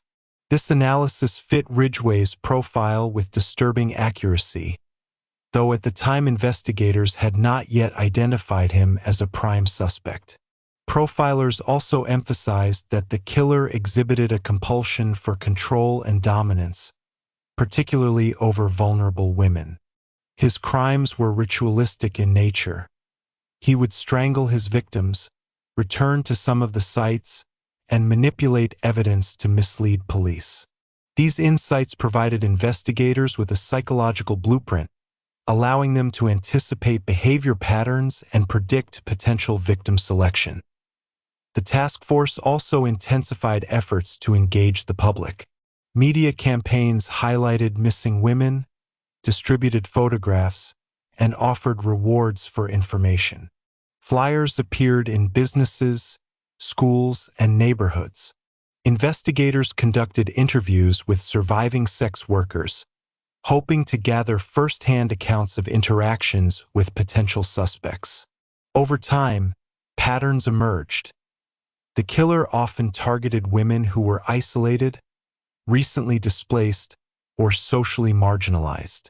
By focusing on these characteristics, detectives began constructing a detailed profile of likely targets, aiming to prevent further murders while simultaneously hunting the perpetrator. Public awareness became both a protective measure for potential victims and a strategic tool for law enforcement. Yet despite these innovations, Ridgway remained steps ahead. His ability to blend into the community meant that he was never an obvious suspect. Neighbors saw a quiet, polite man tending his lawn or attending family events. Co-workers noted a dependable, if slightly awkward, colleague. Ridgway's family described a man devoted to his son, capable of small acts of generosity, and deeply engaged in religious practice. This dichotomy between outward normalcy and inner monstrosity made him extraordinarily difficult to detect. Investigators, aware of the behavioral profile, scanned communities for men who matched the description, Yet the breadth of possibilities and the subtlety of Ridgway's concealment allowed him to remain invisible. One of the critical turning points in the hunt involved advances in forensic science. By the early 1990s, DNA analysis had emerged as a transformative tool for criminal investigations. Biological samples from victims, previously cataloged and stored, could now be compared with potential suspects. Investigators began submitting hair, blood, and other biological evidence for testing, hoping that modern techniques would yield a breakthrough. However, the volume of cases and the degradation of some samples slowed progress. Still, the very act of re-examining decades-old evidence demonstrated a shift in investigative strategy. The realization that patience, technology, and meticulous record-keeping could eventually reveal the killer's identity. This scientific persistence would later prove decisive. Another layer of complexity arose from Ridgway's adaptive strategies. He changed dump sites, varied his approach to victims, and adjusted his routines to avoid law enforcement attention. He sometimes revisited older crime scenes, relocating bodies or manipulating evidence, further complicating investigative efforts. Each adjustment reflected not only cunning but also a psychological understanding of law enforcement expectations.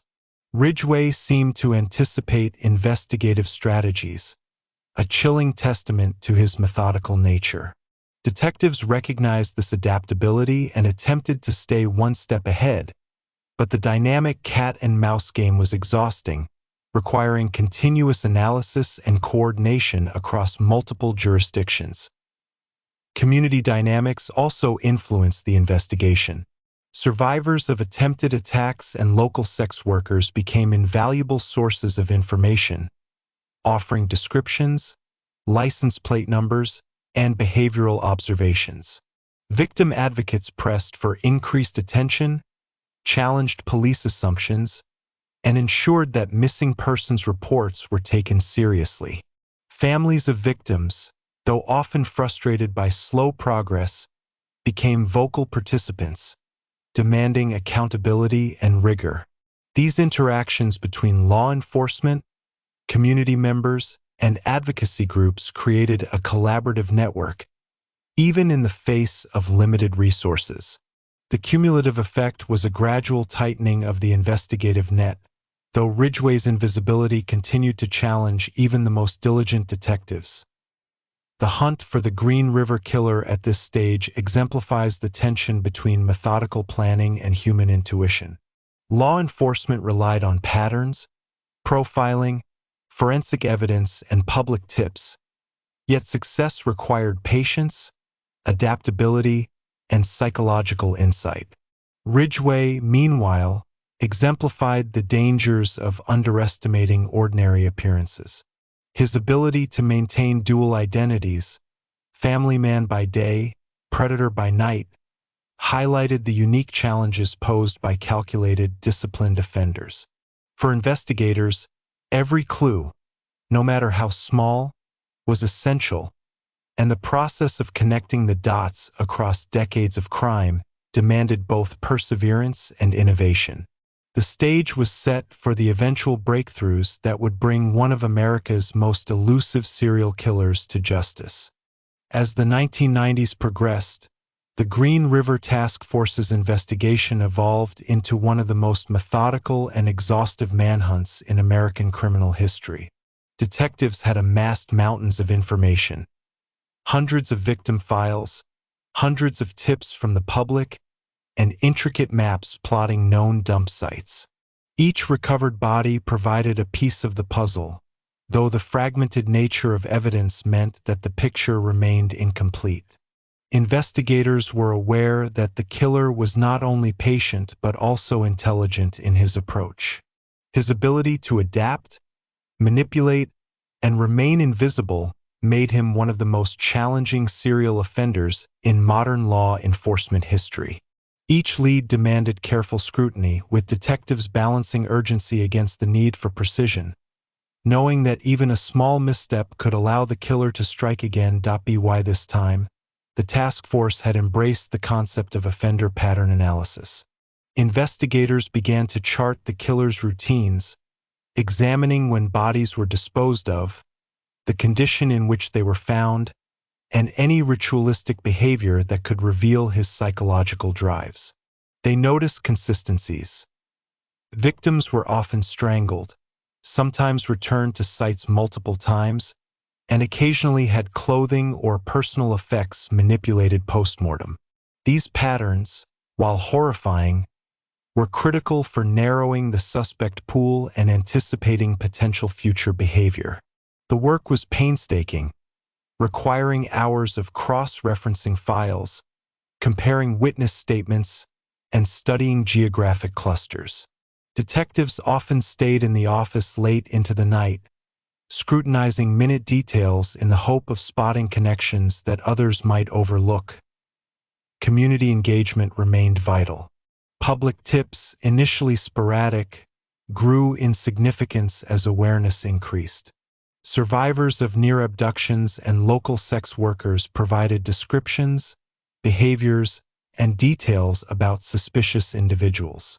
Investigators learned to evaluate not only the content of tips but also their patterns, who consistently observed activity, what locations were repeatedly mentioned, and which sightings coincided with known victim disappearances. This collaboration created a multi-layered intelligence network, albeit one that required careful vetting. False leads were common, and the emotional weight of the cases made verification painstaking. Yet every credible report was logged, mapped, and considered, contributing to the slow tightening of the investigative net around the elusive perpetrator. Technological advances began influencing the investigation in ways previously impossible. Forensic science, particularly DNA analysis, was gaining traction in criminal cases. Biological material collected from victims, hair, bodily fluids, and trace evidence was preserved with future testing in mind. Investigators understood that while current technology might not yield immediate results, the meticulous cataloging of evidence could eventually provide a breakthrough. This foresight proved essential. Even as Ridgway continued his crimes, unknowingly leaving behind traces of biological material, law enforcement was laying the groundwork for a confrontation that would ultimately end decades of terror. One remarkable aspect of the hunt was the task force's psychological profiling of potential suspects. Using the collected data, behavioral analysts painted a picture of an individual capable of maintaining a dual life. The killer was meticulous, socially adept, and capable of detachment from his actions. Profilers emphasized that he would likely appear trustworthy, ordinary, and integrated into the community, a stark reminder that appearances can be deceiving. This understanding reinforced the notion that Ridgway, seemingly indistinguishable from any neighbor, coworker, or family man, fit the profile perfectly. His capacity for compartmentalization, his careful attention to routine, and his ability to anticipate investigative strategies made him extraordinarily difficult to identify. Despite these advancements, the psychological burden on investigators was profound. Officers spent years immersed in horrific crime scenes, poring over files detailing the lives of dozens of murdered women. Many detectives developed an intimate knowledge of each victim, their routines, families, vulnerabilities, and final movements. This closeness created a sense of responsibility and urgency, intensifying the emotional toll. Some officers reported nightmares, persistent anxiety, and a sense of helplessness, knowing that the killer remained free. Yet they also exhibited remarkable resilience, fueled by determination and the shared commitment to prevent further murders. Ridgway's own adaptability added another layer of challenge. He varied his approach, sometimes selecting different types of victims, adjusting the times and locations of attacks, and even revisiting crime scenes to manipulate evidence. He was calculating in both selection and execution, demonstrating a disturbing intelligence that allowed him to anticipate investigative assumptions and adapt accordingly. This strategic flexibility prolonged the investigation and demanded a level of analytical rigor that pushed law enforcement to innovate.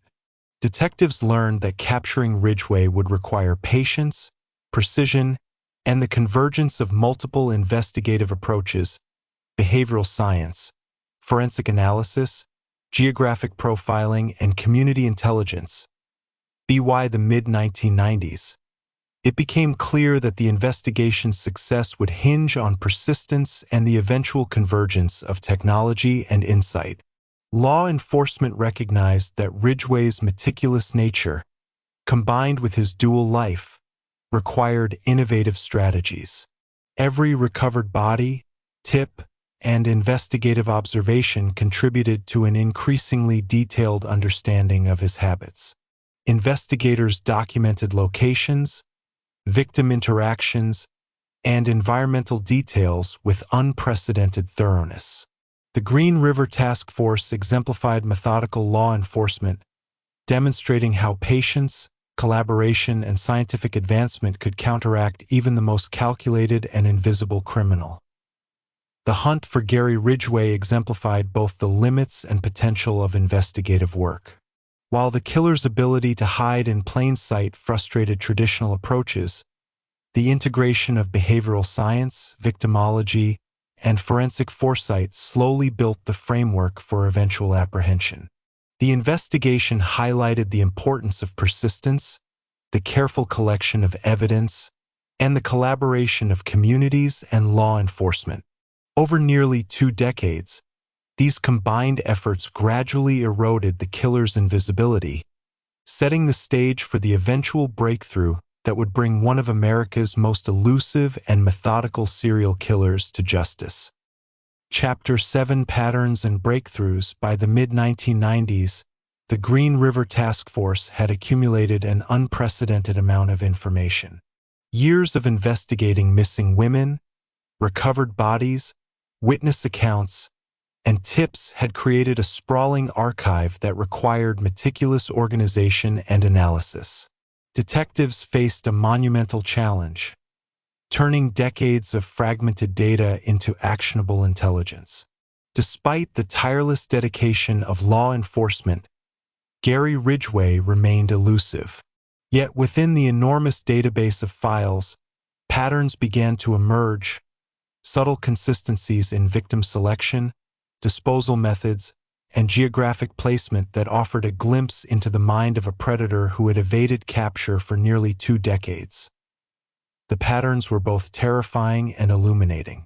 Investigators noted that the majority of Ridgway's victims were vulnerable women, runaways, sex workers, or teenagers who had recently left home.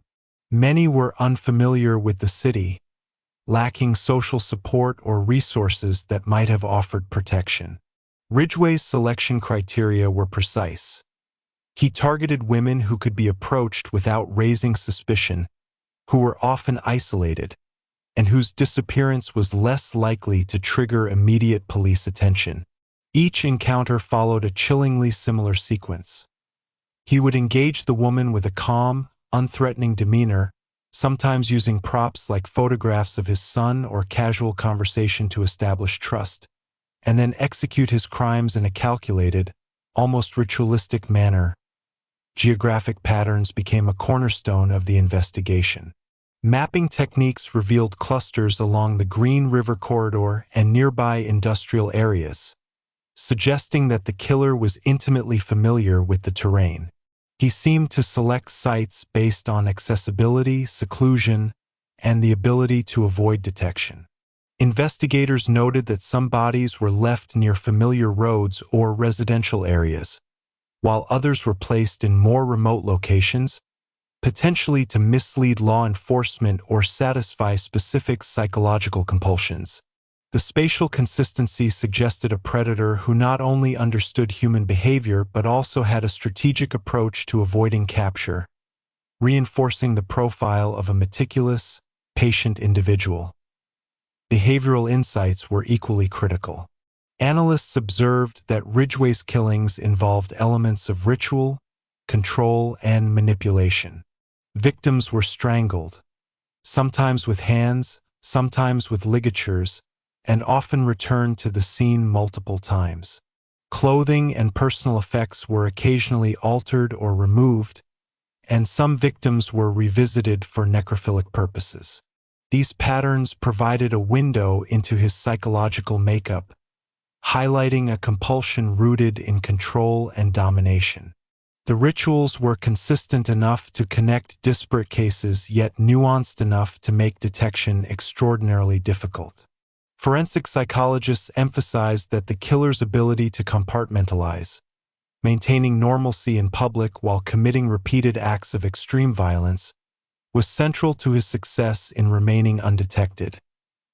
Despite these insights, investigators faced practical challenges. The sheer volume of potential suspects, the marginalization of victims, and limitations in forensic technology created gaps in the investigative process.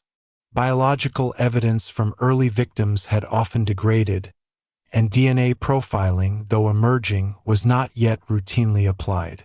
Some victims had been misidentified or overlooked in initial reports, and in many cases, critical timelines were unclear. Detectives relied on the painstaking cross-referencing of files, witness statements, and geographic data to reconstruct events and identify possible leads. Each step required careful consideration, as errors could allow the killer to continue undetected. Technological advancements gradually provided a breakthrough framework. The introduction of computer-assisted mapping, combined with emerging DNA analysis, allowed investigators to revisit older evidence with fresh perspective. Hair samples, saliva traces, and other biological materials, once considered too degraded for analysis, could now be tested against potential suspects. Investigators also revisited witness accounts, cross-checking details with timelines and geographic data to eliminate inconsistencies and focus on promising leads. This integration of behavioral science, victimology, and forensic innovation began narrowing the field, providing hope that the decades-long investigation might finally yield results. The human element was equally crucial. Families of victims, some of whom had been advocating for decades, continued to pressure law enforcement for thorough investigation and public engagement.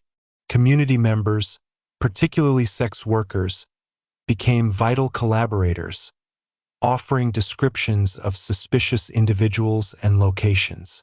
Survivors of near abductions provided first-hand accounts that contributed to a growing profile of the killer's approach. Each narrative, each detail, added texture to the investigation, helping detectives piece together the behavioral and operational patterns of a predator who had previously exploited gaps in societal oversight. By mid-decade, a convergence of data, insight, and technological capability created a turning point. The task force could now identify not only patterns of victim selection but also possible methods of approach and likely geographic zones. Investigators began focusing on men fitting the behavioral profile who lived or worked near the identified areas, combining traditional detective work with advanced forensic and behavioral analysis. Although no arrest had yet occurred, the groundwork was being laid for a breakthrough. The meticulous collection of data over decades, previously considered cumbersome, now became the key to unraveling the case. The Green River investigation at this stage exemplified the evolution of modern criminal investigations. It demonstrated how persistence, collaboration, and innovation could gradually erode even the most elusive criminals' defenses. Ridgway, for all his cunning, was facing an increasingly sophisticated and multidimensional investigative effort. Patterns, once subtle and easily overlooked, were now emerging with clarity, revealing the methodology, psychology, and operational habits of a killer who had long evaded justice. The stage was being set for a moment that would finally expose one of America's most meticulous and elusive serial murderers. As the mid-1990s progressed, the Green River Task Force intensified its focus on patterns that could finally break the case open. By now, investigators had spent over a decade cataloging every detail of the killings. Victim demographics, disposal sites, physical evidence, witness accounts, and even seemingly trivial details such as the victim's clothing, shoes, and hairstyles. The sheer volume of information was overwhelming, yet within it lay the threads that would eventually unravel the killer's carefully constructed camouflage. Detectives began to see not only behavioral consistencies but also deviations, the subtle variations that offered insight into Ridgway's evolving strategies and psychological compulsion. Each discovery, however minor, was treated with extreme care, knowing that the smallest link could lead to the long-sought arrest point. One of the most significant breakthroughs came through geographic profiling. Investigators noticed that while bodies were scattered along a wide area of the Green River corridor, there were distinct clusters that corresponded to areas Ridgway was known to frequent. These included roads near his workplace, areas he drove past regularly, and locations familiar to him from his everyday life. By overlaying maps of body dump sites with the locations of his residences and known routines, detectives could begin to predict where he might strike or where additional evidence could be located.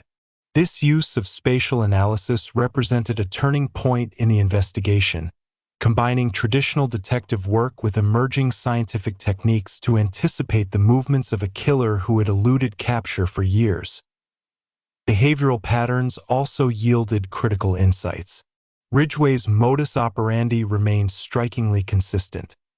He targeted vulnerable women, lured them with calm, non-threatening demeanor, and killed them through strangulation.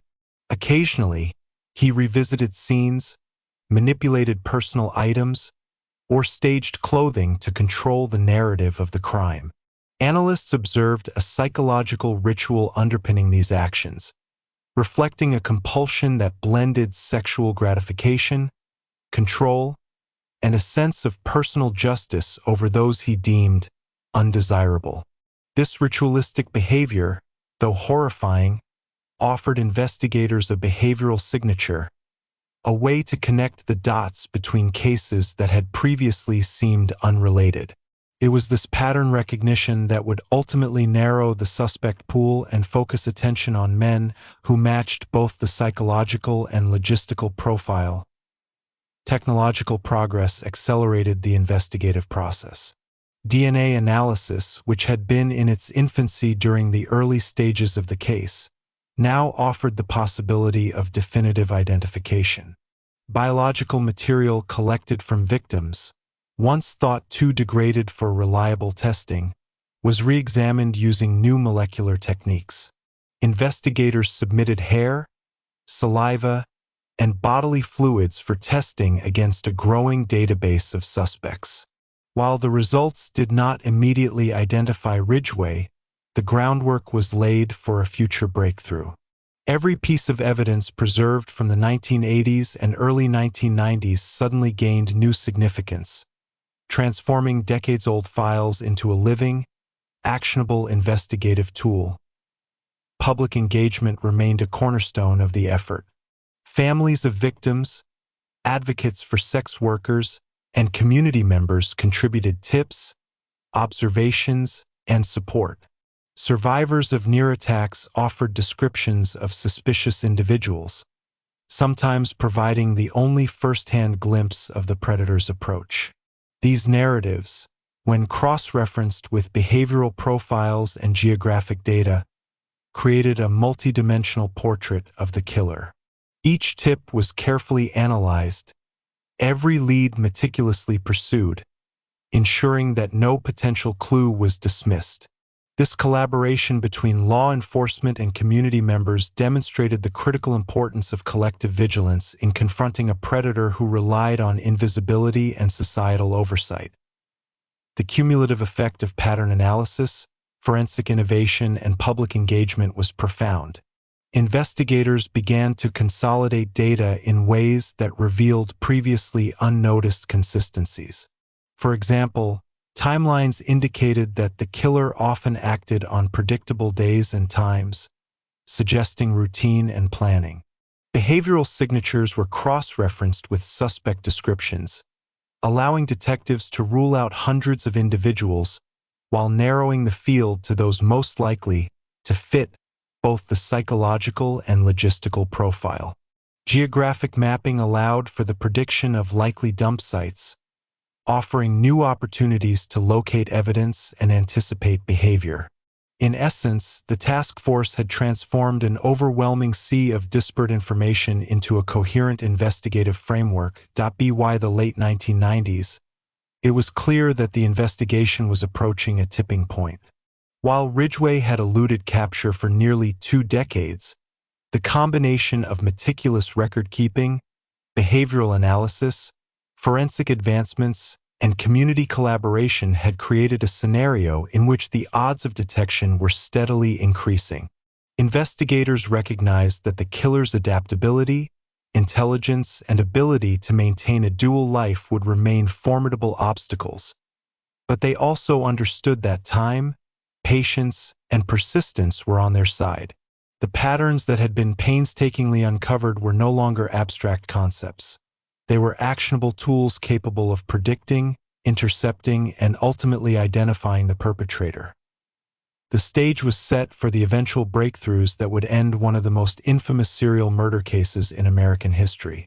The evolution of investigative strategy, combining traditional detective work, emerging forensic science, behavioral profiling, and community engagement, demonstrated the necessity of a multifaceted approach when confronting a predator who had learned to hide in plain sight.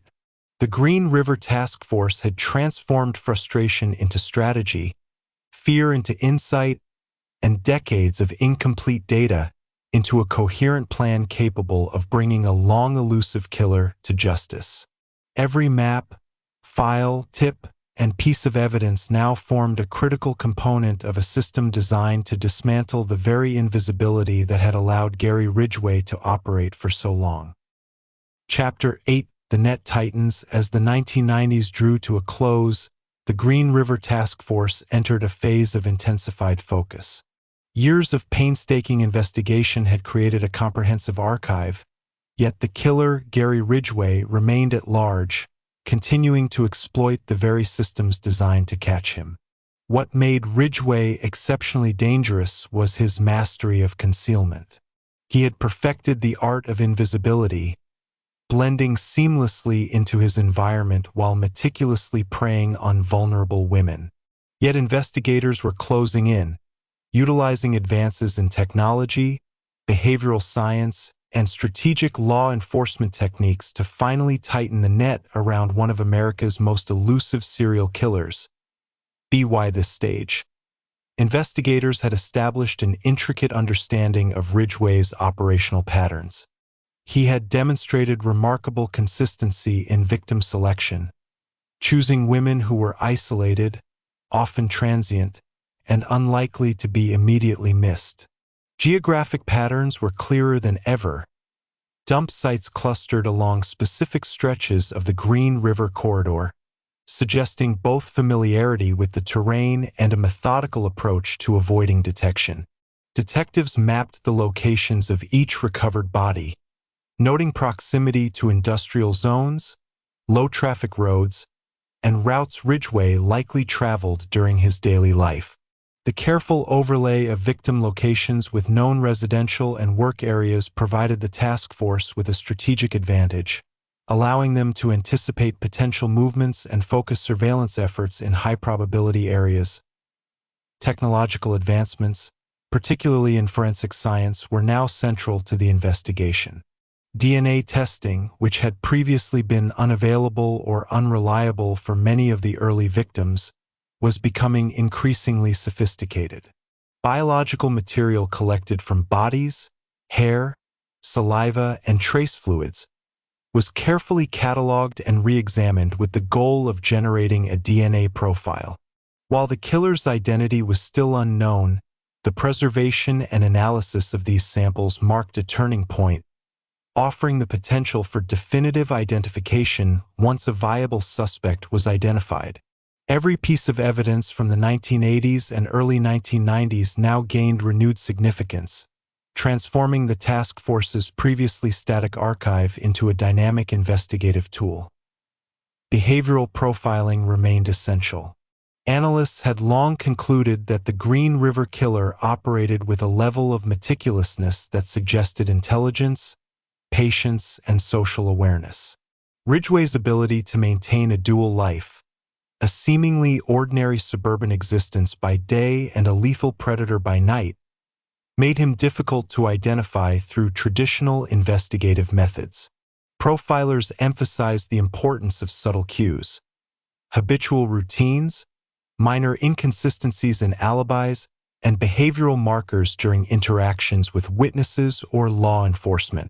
Investigators began cross-referencing these cues with known suspect pools, methodically eliminating those who did not fit both behavioral and geographic criteria. The synthesis of behavioral and spatial analysis provided an unprecedented level of precision in narrowing potential suspects. Community collaboration played a pivotal role during this phase. Families of victims, sex worker advocacy groups, and local residents continued to provide crucial information. Tips were collected, evaluated, and cross-checked against investigative files. Survivors of near abductions offered descriptions of suspicious individuals, sometimes providing critical insights into approach strategies and demeanor. Law enforcement's recognition of the value of these contributions marked a shift from solely internal investigation to an integrated approach that combined forensic evidence, behavioral insight, and community intelligence. This collaboration created a multi-layered network that gradually reduced the killer's invisibility, making even his careful planning more vulnerable to detection. In addition to these methods, investigators began implementing proactive surveillance techniques.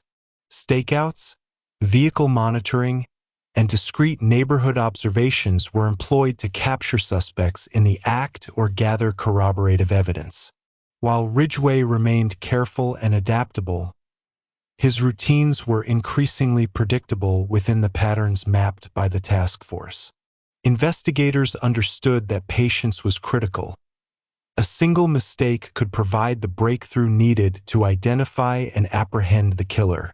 The process demanded extraordinary discipline and resilience, as detectives balanced the relentless psychological toll of confronting decades of violence with the hope that their cumulative efforts might finally lead to justice.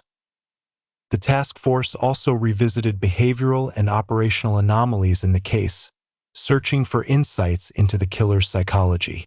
Instances of post-mortem manipulation, victim revisitation, and staged clothing were examined not only as evidence of ritualistic behavior, but also as potential indicators of the killer's need for control and gratification.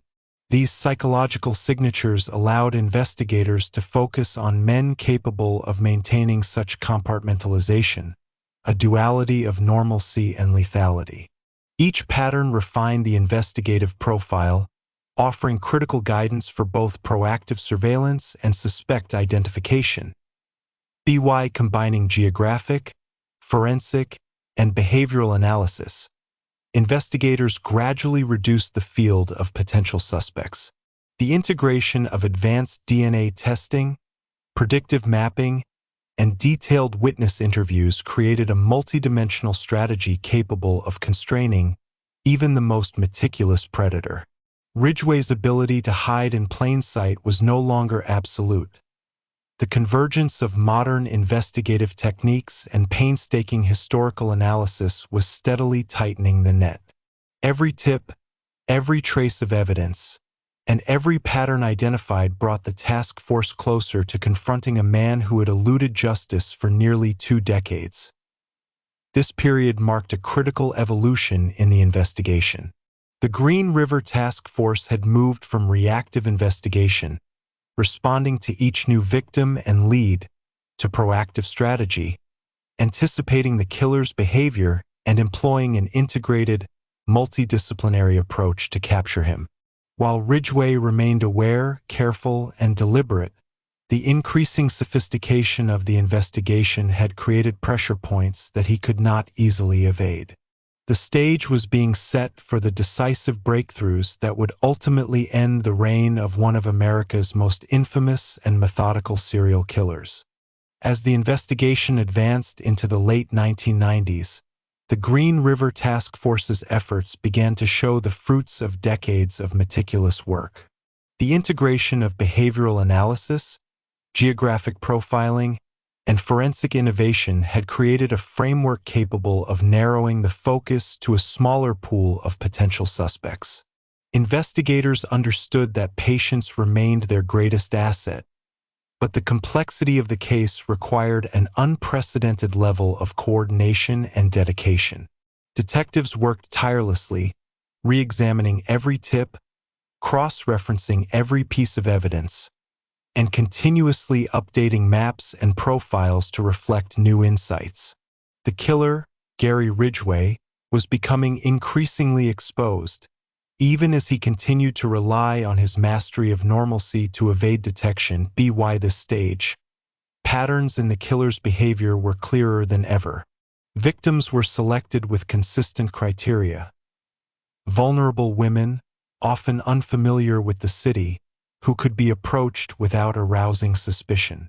He lured them through charm, calculated offers of assistance, or casual conversation that seemed harmless. Once isolated, he executed his crimes with chilling precision, using strangulation as his preferred method of killing. Some victims were revisited, manipulated post-mortem, or staged in ways that reflected a compulsion for control and dominance. These behavioral signatures became critical tools for investigators, offering a way to connect cases that had previously appeared unrelated and to predict the killer's next moves. Forensic science now played an increasingly pivotal role. Biological material collected from victims in the 1980s and early 1990s was reanalyzed using advanced DNA testing, which was still emerging as a reliable investigative tool. Each hair, fiber, and bodily fluid was scrutinized, cataloged, and compared with profiles of known suspects. While this did not immediately identify Ridgway, it created the potential for a decisive breakthrough. Investigators understood that the combination of preserved evidence and new technology could overcome the limitations that had hindered progress for decades. This approach highlighted the importance of foresight, diligence, and methodical preservation in complex criminal investigations. Community collaboration also intensified during this period. Families of victims remained deeply involved, providing tips, advocating for thorough investigation, and ensuring that cases were not forgotten. Local residents, sex workers, and survivors of near abductions offered detailed descriptions, accounts of suspicious behavior, and insights into the killer's approach strategies. Each narrative was carefully evaluated, cross-referenced with behavioral profiles, and mapped against geographic data. This collaboration created a multi-layered intelligence network, enabling investigators to triangulate information in ways previously impossible. The killer's invisibility, once nearly absolute, was increasingly compromised by the convergence of forensic, behavioral, and community data. Investigators began to focus on operational patterns as well. Ridgway had demonstrated an extraordinary ability to adapt. He varied dump sites, altered routines, and sometimes revisited scenes to manipulate evidence. Each variation was scrutinized for insights into his psychology, operational habits, and potential weaknesses. Analysts looked for deviations from established patterns that could indicate opportunity for surveillance or identification. For example, changes in dump site locations were examined for proximity to his known routines or familiar areas. The task force recognized that Ridgway's meticulousness was both a strength and a potential vulnerability. His need to maintain routines and revisit certain locations could ultimately create predictable behaviors that investigators could exploit. By combining geographic mapping, behavioral analysis, and proactive surveillance, the task force gradually reduced the field of potential suspects. They employed stakeouts, discreet neighborhood monitoring, and undercover operations to observe patterns in daily life that might match behavioral profiles. While Ridgway continued his careful routines, these investigative strategies increasingly constrained his freedom. Each tip, observation, and trace of evidence became part of a larger framework designed to anticipate the killer's movements and identify inconsistencies in his public persona. The convergence of these strategies created a tightening net, systematically eroding the advantages that had allowed him to remain undetected for so long. Psychological profiling remained central to the investigation. Analysts emphasized the duality inherent in the killer's behavior: outward normalcy juxtaposed with methodical, compulsive violence. Ridgway's ability to compartmentalize his life allowed him to maintain relationships, employment, and social credibility while committing heinous acts. Investigators focused on identifying men who displayed similar duality, integrating insights from behavioral science with geographic and forensic data. Every potential lead was evaluated not only for logistical feasibility but also for alignment with psychological patterns observed across decades of crime. This meticulous cross-referencing transformed the investigation into a sophisticated, multidimensional pursuit. By the turn of the millennium, the task force had created a system capable of systematically dismantling the predator's invisibility. Each recovered body, each tip, and each behavioral insight was integrated into a cohesive, actionable framework. Investigators understood that the next step required both patience and precision. A single misstep could allow the killer to vanish once more. Yet the convergence of decades of evidence, technological advancement, and collaborative intelligence had created a scenario in which capture was no longer a question of if but when. The net had tightened, and Gary Ridgway, master of invisibility, was increasingly constrained by the very patterns and behaviors that had once enabled his freedom. Chapter 9: Close Calls and Suspicion. As the investigation entered the late 1990s, Gary Ridgway's careful orchestration of his crimes began to show cracks, and law enforcement started noticing subtle patterns that suggested the killer was closer than ever. For years, Ridgway had exploited societal blind spots, targeting women on the margins, moving in areas law enforcement rarely patrolled, and blending seamlessly into his own community. Yet even the most meticulous predator can make mistakes, and over time, those small deviations accumulated, drawing the attention of detectives who were now combining decades of evidence with advanced investigative techniques. Every tip, every observation, and every anomaly became a potential lifeline to apprehend him. One of the defining features of this period was the concept of close calls. Investigators discovered that on multiple occasions, Ridgway had narrowly avoided detection. Witnesses recalled encounters with a man matching his description near areas where victims had vanished. Some victims had survived attacks, providing descriptions that, while incomplete, offered insight into his methods and demeanor. These near misses, though frustrating at the time, became invaluable to the investigation. They confirmed behavioral patterns, provided potential leads, and allowed law enforcement to refine both their geographic and psychological profiles of the killer. Close calls highlighted the tension between Ridgway's meticulous planning and the unpredictable variables of real life, emphasizing that even a careful predator cannot fully control chance.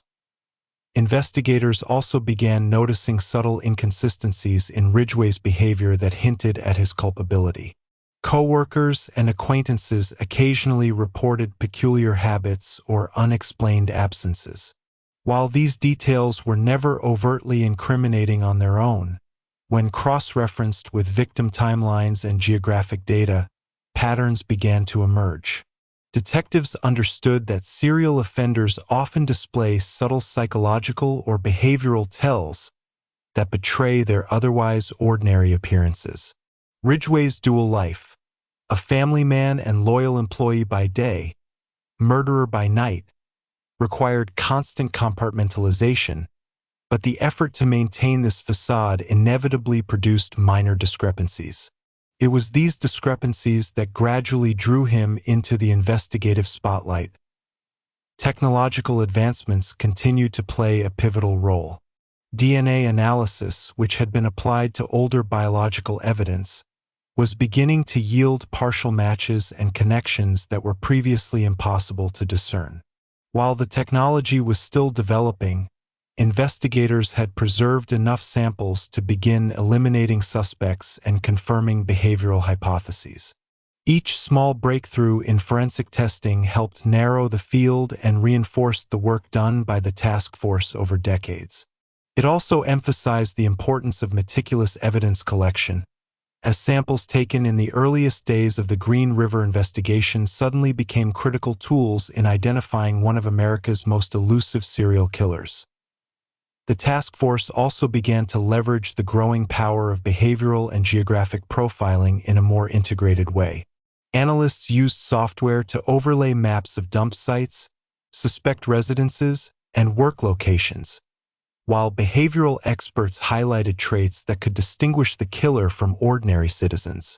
This combination of psychological insight and logistical analysis allowed investigators to predict likely behaviors and movements. While Ridgway's ability to remain inconspicuous had kept him free for years, these integrated approaches increasingly exposed his vulnerabilities. The methodical combination of multiple investigative tools created a strategic advantage, transforming what had once been a reactive investigation into a proactive hunt. Community involvement continued to be an essential factor. Families of victims, advocates, and survivors provided crucial tips, verified timelines, and cross-checked observations against investigative data. Each narrative offered a human perspective on the killer's methods and habits, highlighting behaviors that might otherwise have been dismissed. Detectives recognized that community collaboration was not merely supplementary, it was essential. The public's involvement amplified investigative reach, creating pressure points that disrupted the killer's ability to act freely. It also reinforced the importance of maintaining trust with those most affected by the crimes, ensuring that tips and observations were taken seriously and incorporated into the broader strategy. Throughout this period, the psychological strain on investigators was profound. Officers and detectives spent countless hours reviewing files of murdered women, analyzing maps, and studying behavioral patterns. The weight of decades of failure, near misses, and unresolved cases took a heavy toll. Yet the task force's persistence began to show results, as the cumulative weight of data and analysis steadily constrained Ridgway's freedom. Even a killer as meticulous and adaptive as Ridgway could not completely erase patterns that spanned over 2 decades. The growing awareness that the investigation was closing in, however gradually, added both pressure and motivation to the detectives' work, reinforcing their commitment to see justice done. Close calls and emerging patterns created a sense of urgency. Investigators realized that the killer's confidence, built over years of freedom, might eventually lead to a slip, a mistake that could finally end his reign of terror. The interplay between Ridgway's compulsive behaviors, his need for control, and his exposure to increasing scrutiny meant that his carefully constructed invisibility was fragile. Law enforcement had transitioned from simply collecting evidence to anticipating behavior, identifying opportunities, and preparing for the critical moment when patterns could be exploited to apprehend him.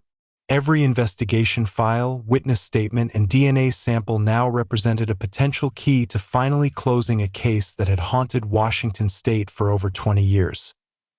The stage was set for the next critical phase. A combination of meticulous detective work, technological breakthroughs, and behavioral insight that would reduce Gary Ridgway's ability to hide in plain sight.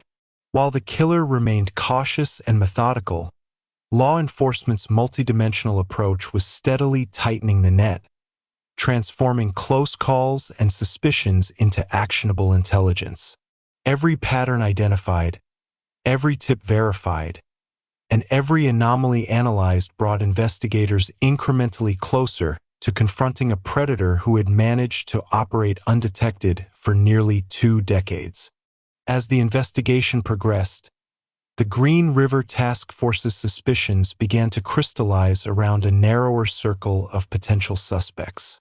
Years of careful analysis had revealed patterns that could no longer be ignored, and law enforcement increasingly understood that the killer's invisibility was eroding. Gary Ridgway, while still blending into his community with remarkable skill, had left subtle traces of his compulsions and routines that investigators could now exploit.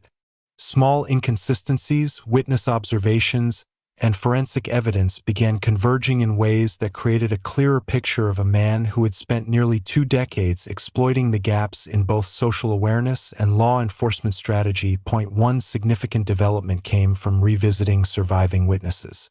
Some victims had narrowly escaped Ridgway's attacks, offering fragmented but critical descriptions of the man who had approached them. While individual accounts were incomplete, when cross-referenced with geographic patterns and known timelines of disappearances, a behavioral profile began to emerge that closely matched Ridgway's known habits. Witness accounts emphasized his calm demeanor, ordinary appearance, and ability to quickly establish trust, traits that mirrored the psychological profile developed by FBI behavioral analysts years earlier. These insights validated the task force's growing suspicion that the killer was not an unpredictable opportunist, but a methodical and disciplined predator who operated with careful planning. Law enforcement also began to pay closer attention to Ridgway's occupational and personal routines. His work schedule at the Kenworth truck plant, combined with his residential patterns, aligned disturbingly well with the timing and locations of known murders. Investigators noted that his flexibility allowed him to transport victims without drawing attention, while his familiarity with local industrial areas provided secluded spaces for body disposal. These logistical insights, coupled with behavioral analysis, transformed the investigation from a series of reactive responses into a proactive strategy capable of predicting potential actions and identifying high-probability suspects. The convergence of routine, opportunity, and psychological profile increasingly pointed toward a single individual whose ordinary life masked extraordinary criminality.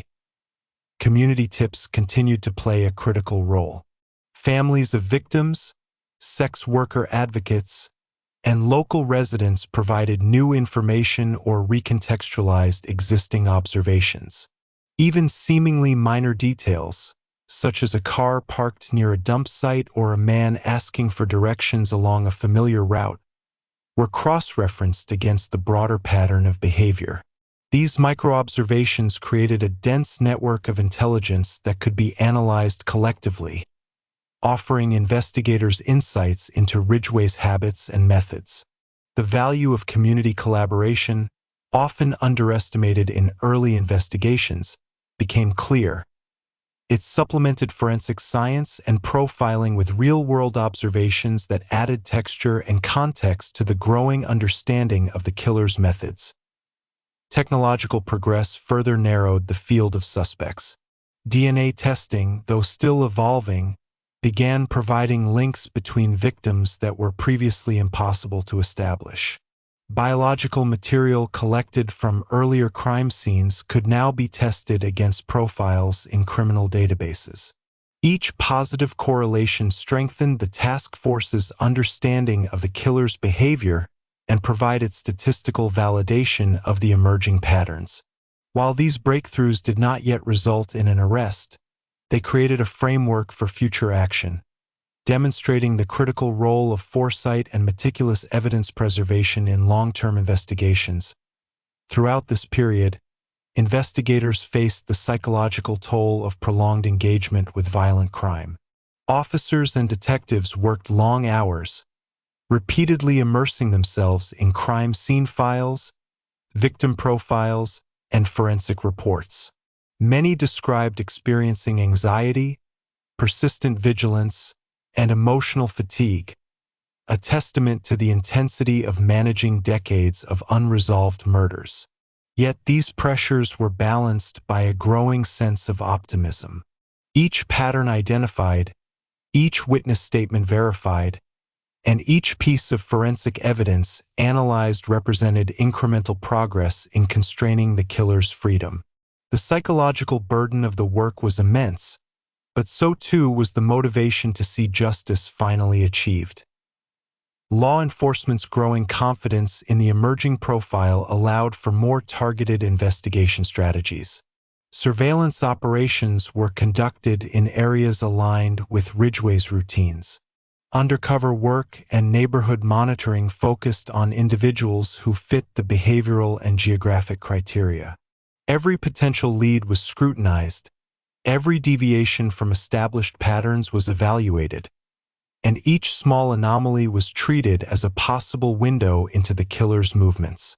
This multi-layered approach exemplified the evolution of investigative techniques, combining traditional detective work with modern science, community intelligence, and psychological insight. By the end of this phase, the task force had effectively reduced the field of suspects while simultaneously increasing pressure on Ridgway's carefully maintained invisibility.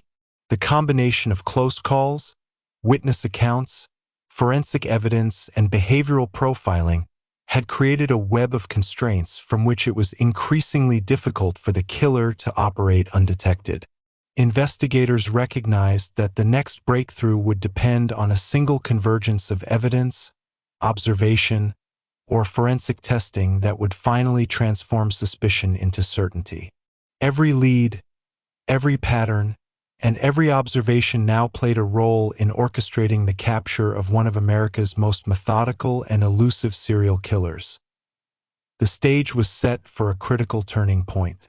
While Ridgway remained vigilant and disciplined, the decades-long accumulation of evidence, advanced technology, and community involvement had created conditions that he could no longer fully control.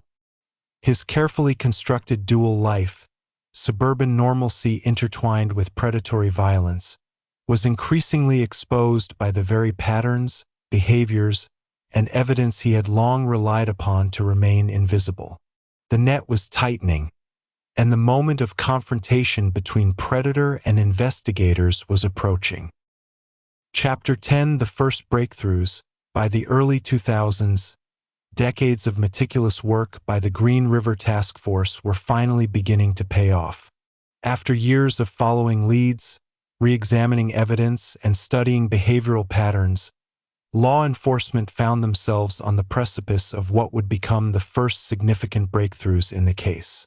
Gary Ridgway, long a master of concealment, had left subtle traces across decades of crime that, when viewed collectively, provided investigators with the framework to finally pinpoint a viable suspect. This moment marked a profound shift, the transition from a largely reactive investigation to a proactive strategy capable of identifying, tracking, and ultimately apprehending the killer. One of the critical developments was the evolution of DNA profiling. Biological evidence collected from victims over 2 decades had been painstakingly preserved, and by this time the technology had advanced enough to make meaningful connections. Analysts began testing hair, saliva, and other trace materials from early victims, cross-referencing results with new databases of potential suspects.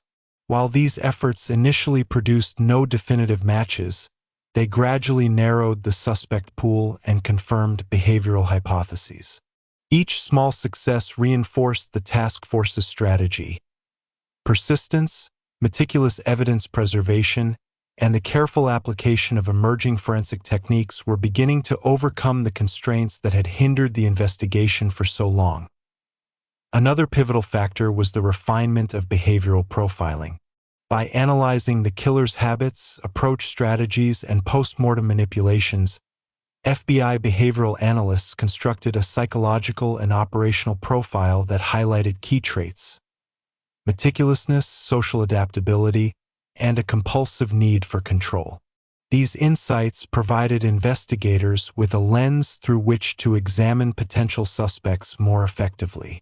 Ridgway's ability to maintain a dual life, a family man and productive employee by day, predator by night, was now seen as a critical clue rather than an impenetrable barrier. Behavioral patterns began aligning with a narrow subset of men who lived, worked, and traveled within the geographic zones previously identified as consistent with victim locations.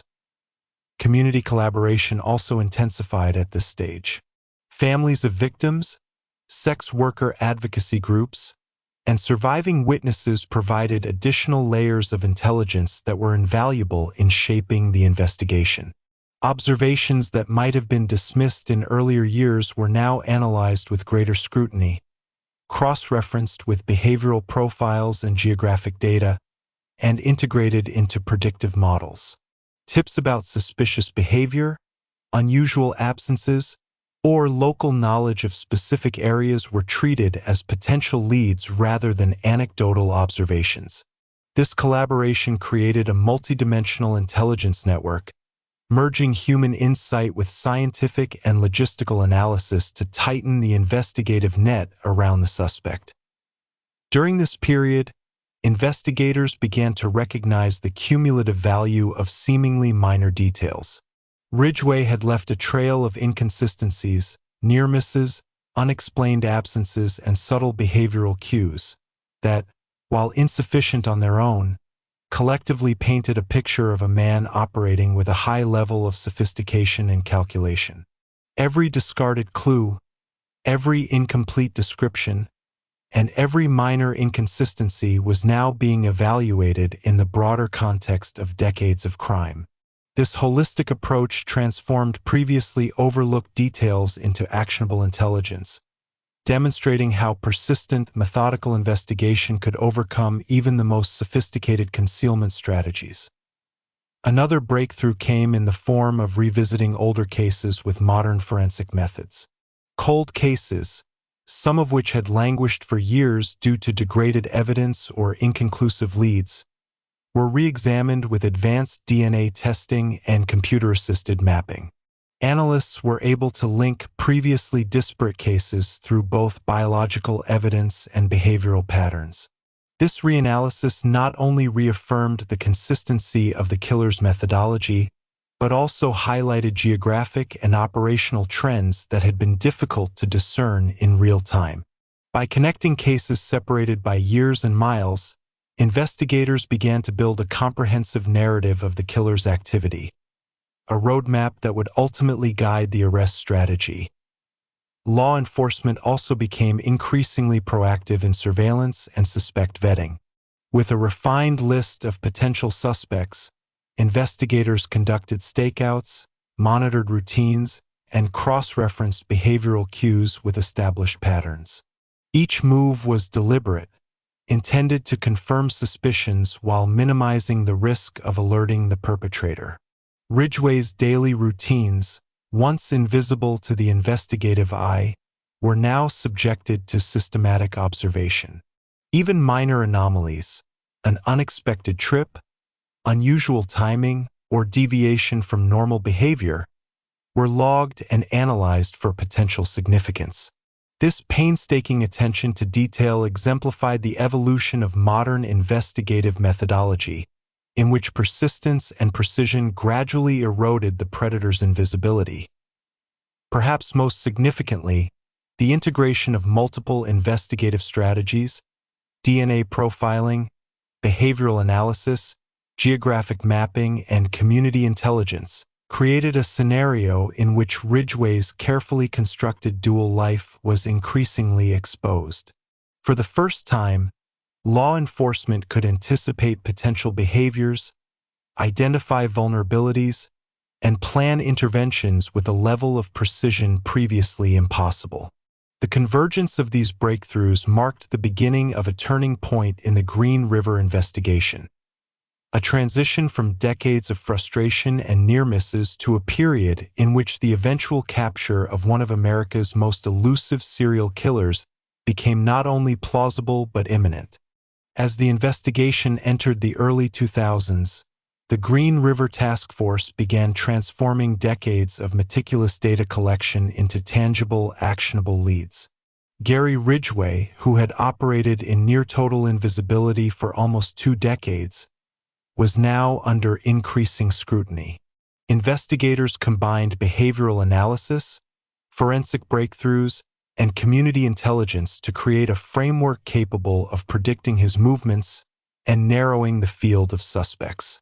What had once been an overwhelming landscape of missing women, unsolved murders, and fragmented evidence was finally converging into a coherent investigative strategy. A strategy that was closing in on one of America's most notorious serial killers. The pivotal element in this new phase was DNA evidence. Samples collected from early victims, sometimes preserved for years under meticulous conditions, were now being reanalyzed using modern molecular techniques. Hair, saliva, and other biological materials could be linked to potential suspects with unprecedented precision. While initial testing did not immediately identify Ridgway, it confirmed connections between several cases, validating behavioral and geographic profiling hypotheses. The integration of DNA analysis into long-standing investigative frameworks underscored the importance of foresight and meticulous preservation. Evidence that might have been considered insignificant or degraded in previous decades now became central to the pursuit of justice. Behavioral profiling continued to be a critical tool. FBI analysts had spent years studying Ridgway's methodology, noting the meticulous planning, controlled approach, and psychological compulsion that underpinned his crimes. Each murder reflected a pattern. Isolated, vulnerable women, often unfamiliar with their surroundings, lured through charm or manipulation, and killed with a precise method of strangulation. Post-mortem behavior, revisiting bodies, manipulating clothing, and revisiting dump sites, demonstrated a compulsive need for control and gratification. These insights enabled investigators to focus on individuals who not only fit the behavioral profile but also lived and moved within the geographic zones consistent with victim locations. The combination of psychological and spatial analysis provided a narrowing lens, making the identification of Ridgway increasingly probable. Community involvement remained invaluable. Families of victims, survivors of near abductions, and local residents provided intelligence that complemented forensic and behavioral analysis. Even minor observations, cars parked in unusual locations, individuals loitering near remote areas, or patterns of daily movement, were carefully evaluated and cross-referenced with existing case data. Each detail, when analyzed within the broader context of geographic and behavioral patterns, became a potential lead. This collaborative approach transformed the investigation from a law enforcement-centric effort into a community-supported intelligence network, reinforcing the concept that capturing a predator often requires the combined vigilance of professionals and civilians alike. The strategic application of surveillance techniques also played a decisive role. Armed with increasingly precise suspect profiles and patterns, investigators began monitoring individuals who matched both behavioral and geographic criteria. Ridgway, previously confident in his ability to remain inconspicuous, was now operating under subtle pressure. Surveillance included stakeouts near his workplace, home, and frequently traveled routes, as well as discreet monitoring of interactions that could reveal inconsistencies or deviations from normal behavior. Each observation, even if seemingly trivial, was meticulously documented, contributing to a growing body of actionable intelligence. The re-examination of older cases provided additional breakthroughs. Cold cases from the 1980s and early 1990s were reassessed using updated DNA technology, geographic mapping, and behavioral profiling. Analysts identified correlations between cases that had previously appeared unrelated, revealing long-term patterns in victim selection, disposal locations, and killer behavior. This retrospective analysis validated many of the task force's existing assumptions and allowed for the refinement of predictive models. The ability to connect decades-old cases not only strengthened the investigative framework but also highlighted the persistent, calculated nature of Ridgway's criminal activity. By integrating these multiple investigative strategies, the Green River Task Force was finally able to systematically constrain Ridgway's ability to evade capture. His dual life, once thought impenetrable, was increasingly exposed through the convergence of DNA evidence, behavioral insights, geographic profiling, and community intelligence. Each breakthrough reduced the margin for error, making it clear that Ridgway's reign of terror could not continue indefinitely. Investigators were now positioned to act decisively, armed with a comprehensive understanding of the predator's habits, routines, and vulnerabilities. The culmination of these efforts marked a turning point in the Green River investigation.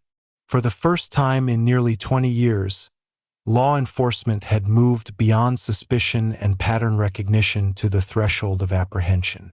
Gary Ridgway, despite his intelligence, adaptability, and ability to hide in plain sight, was now facing a multidimensional investigation designed to exploit every weakness, every pattern, and every opportunity for observation.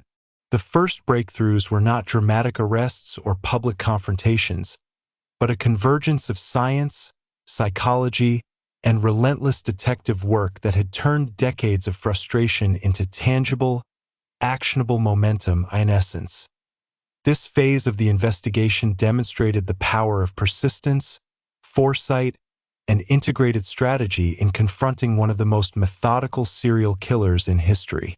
The combination of technological advancements, community collaboration, and decades of meticulous investigative work had created the conditions necessary for the final unraveling of Gary Ridgway's carefully constructed anonymity.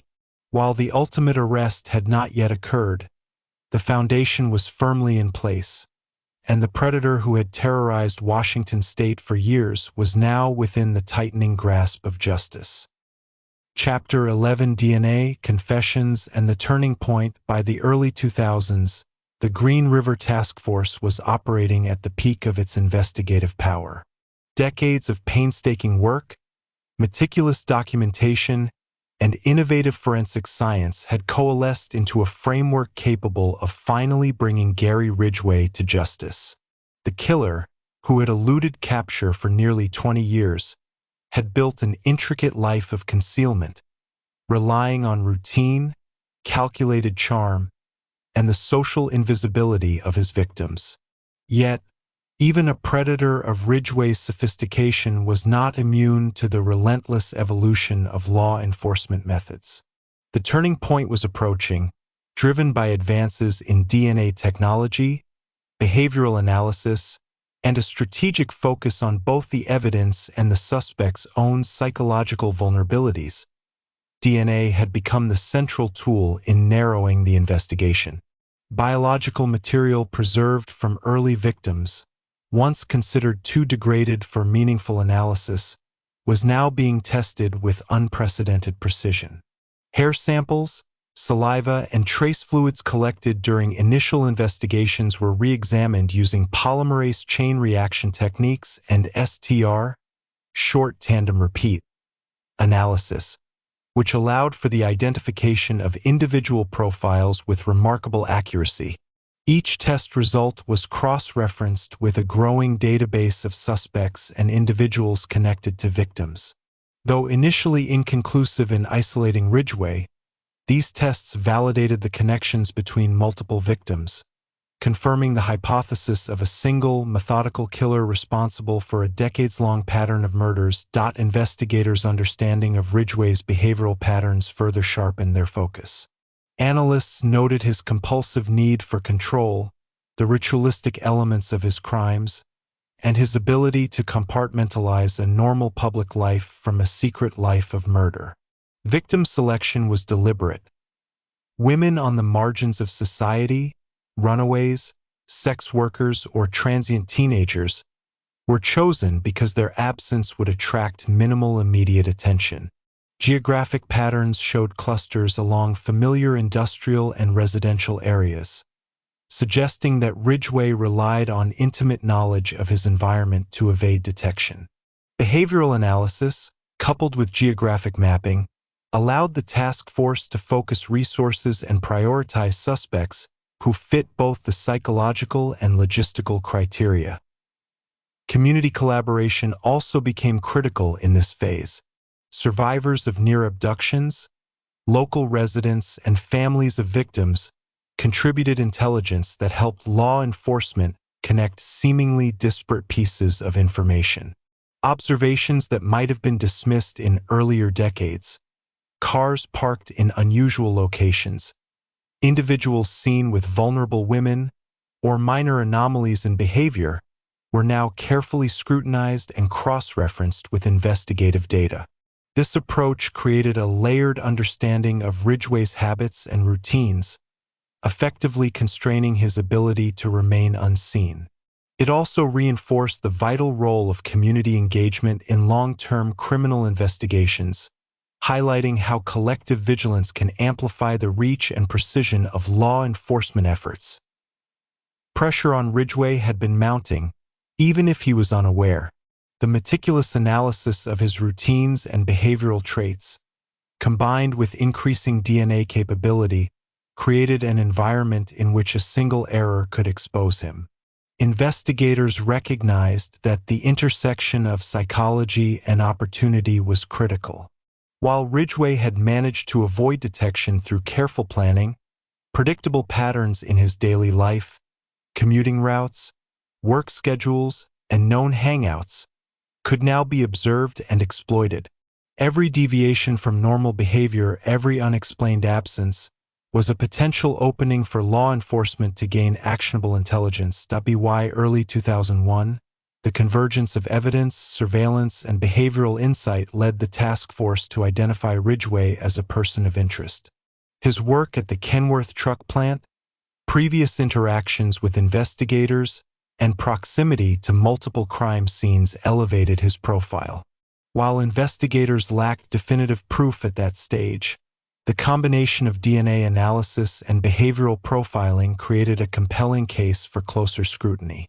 Surveillance operations were discreetly intensified, and investigators began tracking Ridgway's movements, looking for inconsistencies and opportunities to gather confirmatory evidence without alerting him to the investigation. This period also highlighted the importance of patience and strategic timing in criminal investigations. The task force had accumulated a wealth of evidence, but law enforcement understood that rushing could result in missed opportunities or the loss of crucial data. Each decision was calculated, designed to maximize the chance of apprehension while preserving the integrity of potential legal proceedings. Investigators balanced the need for immediate intervention with the overarching goal of building an airtight case, ensuring that when the time came to act, it would result in both capture and conviction. Psychological preparation played a role as well. Analysts recognized that Ridgway's compulsive behavior might be leveraged to induce confessions or admissions. Serial offenders of his type often exhibit an underlying need to control narratives, and investigators considered how to create situations that would encourage self-incrimination. This understanding informed both surveillance strategies and interrogation planning, reflecting the increasingly sophisticated, multidimensional approach to bringing Ridgway to justice. The culmination of these efforts, decades of meticulous investigation, technological advancement, and behavioral insight, set the stage for the breakthrough that law enforcement had pursued for nearly 20 years. Gary Ridgway's carefully constructed anonymity was eroding, replaced by a framework of evidence, observation, and psychological profiling capable of constraining his freedom and exposing him as the Green River Killer. The convergence of DNA, community intelligence, and predictive analysis was about to transform suspicion into certainty, moving the investigation into a decisive phase that would finally confront the predator who had terrorized Washington state for decades. The stage was set for the Green River Task Force to move from suspicion to action. By 2001, investigators had combined decades of evidence, advanced forensic technology, behavioral analysis, and community intelligence into a coherent strategy.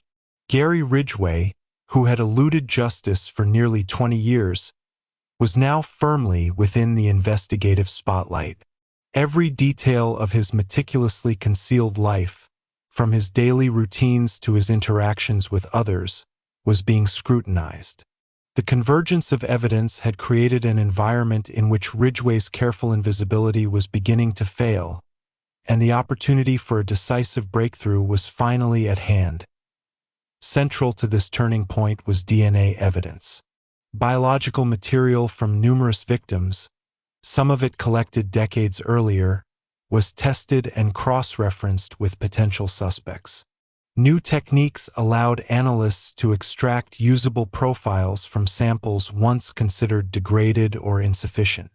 The significance of this progress cannot be overstated. DNA was the one tool capable of conclusively linking Ridgway to the murders without ambiguity.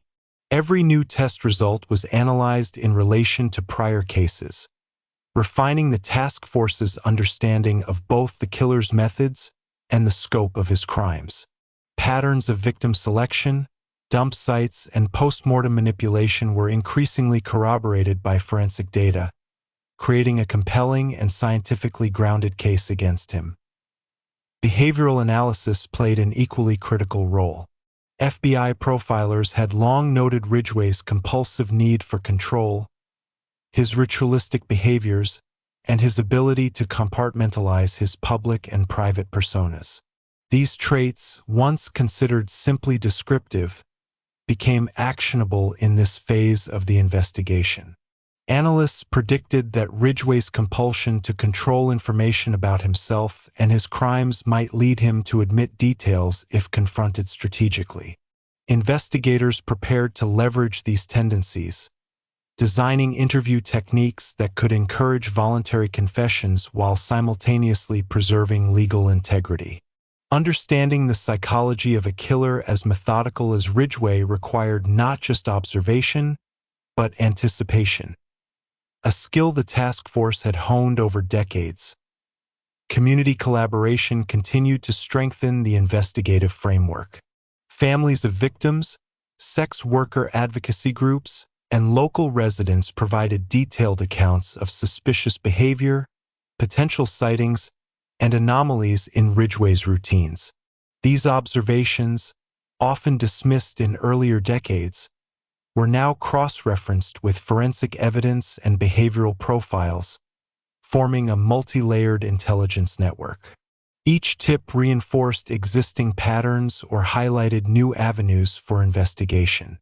This integration of human intelligence with scientific and psychological analysis created an unprecedented ability to anticipate Ridgway's movements and constrain his operational freedom. As surveillance and analysis intensified, investigators noticed subtle vulnerabilities in Ridgway's carefully constructed dual life. His predictable routines, work schedules, commuting paths, and residential habits provided windows of opportunity for observation. Behavioral inconsistencies, minor deviations in daily life, and interactions that seemed out of character became critical points of interest. Each anomaly was logged, analyzed, and correlated with geographic and forensic data, creating a web of evidence that increasingly limited Ridgway's ability to act undetected. The very patterns that had previously enabled his crimes now became the means of his exposure. The psychological pressure on Ridgway also increased. The knowledge that investigators were closing in, even if he was not fully aware of the extent, meant that any lapse in judgment could have immediate consequences. Law enforcement understood that patience was critical. The arrest and interrogation had to occur under conditions that maximized the potential for conclusive evidence and admissions. This strategic approach reflected the culmination of decades of preparation. Investigators were no longer reacting to crime scenes, but actively shaping the environment in which Ridgway would eventually be confronted in late 2001. These efforts culminated in Ridgway becoming the primary focus of targeted surveillance and investigation. The convergence of DNA evidence, behavioral profiling, and geographic mapping had identified him as the individual most likely responsible for the Green River murders. Investigators meticulously planned the next steps, ensuring that any potential confrontation would preserve the integrity of the evidence while creating opportunities for confession and legal prosecution. The groundwork laid over decades of painstaking work had transformed years of frustration into actionable strategy. The turning point was further accelerated by Ridgway's own psychological tendencies. Serial offenders of his type often experience a compulsion to control narratives and assert dominance over the investigative process. Analysts recognized that Ridgway's need for control could be leveraged, both to elicit admissions and to secure confessions that would solidify the case. Understanding the interplay between psychology, opportunity, and evidence became the defining strategy of this phase. Law enforcement had created a scenario in which Ridgway's own behaviors, carefully cultivated over decades, would ultimately contribute to his downfall. The culmination of these efforts marked a historic moment in criminal investigation. Gary Ridgway, who had terrorized Washington state for nearly 2 decades, was finally within the grasp of justice. DNA, behavioral insight, geographic profiling, and community intelligence had converged to create an unassailable framework for apprehension. The stage was set for the next phase: direct confrontation, confession, and the final unraveling of one of the most meticulous and deadly serial killers in American history. The breakthrough was not sudden, but the result of decades of diligence, innovation, and an unwavering commitment to bringing a predator to justice. Chapter 12: Arrest and Confession. The culmination of nearly 2 decades of investigation came into sharp focus in late 2001, as law enforcement prepared for a confrontation that had been years in the making.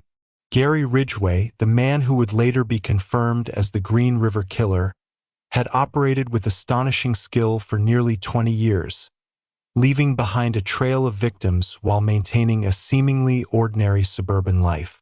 By this stage, decades of painstaking work, combined with advances in forensic science, behavioral profiling, and strategic surveillance, had created a scenario in which his capture was not only possible but imminent. The arrest phase was meticulously planned, designed to maximize the chance of both apprehension and the gathering of definitive evidence. In preparation for the arrest, investigators combined several strands of intelligence. DNA evidence from early victims had finally produced a match, providing the first conclusive scientific link between Ridgway and the crimes. Years of preserved biological material, once thought unusable, had become the linchpin of the case. Alongside this forensic breakthrough, behavioral analysis and geographic profiling confirmed patterns that aligned perfectly with Ridgway's known routines. Surveillance operations intensified, tracking his daily activities, interactions, and movements with precision. The task force understood that any misstep could jeopardize the arrest or alert the killer, and every action was coordinated to minimize risk while ensuring maximum impact. The arrest strategy relied not only on technology and surveillance but also on a deep understanding of Ridgway's psychology. Behavioral analysts had long noted his compulsive need for control, his ability to compartmentalize, and his tendency to respond predictably when confronted with authority in a structured environment. Investigators designed the operation to exploit these tendencies, arranging circumstances that would encourage compliance and cooperation while preserving the integrity of evidence. The interplay between behavioral insight and tactical planning became critical, reflecting the culmination of decades of investigative innovation.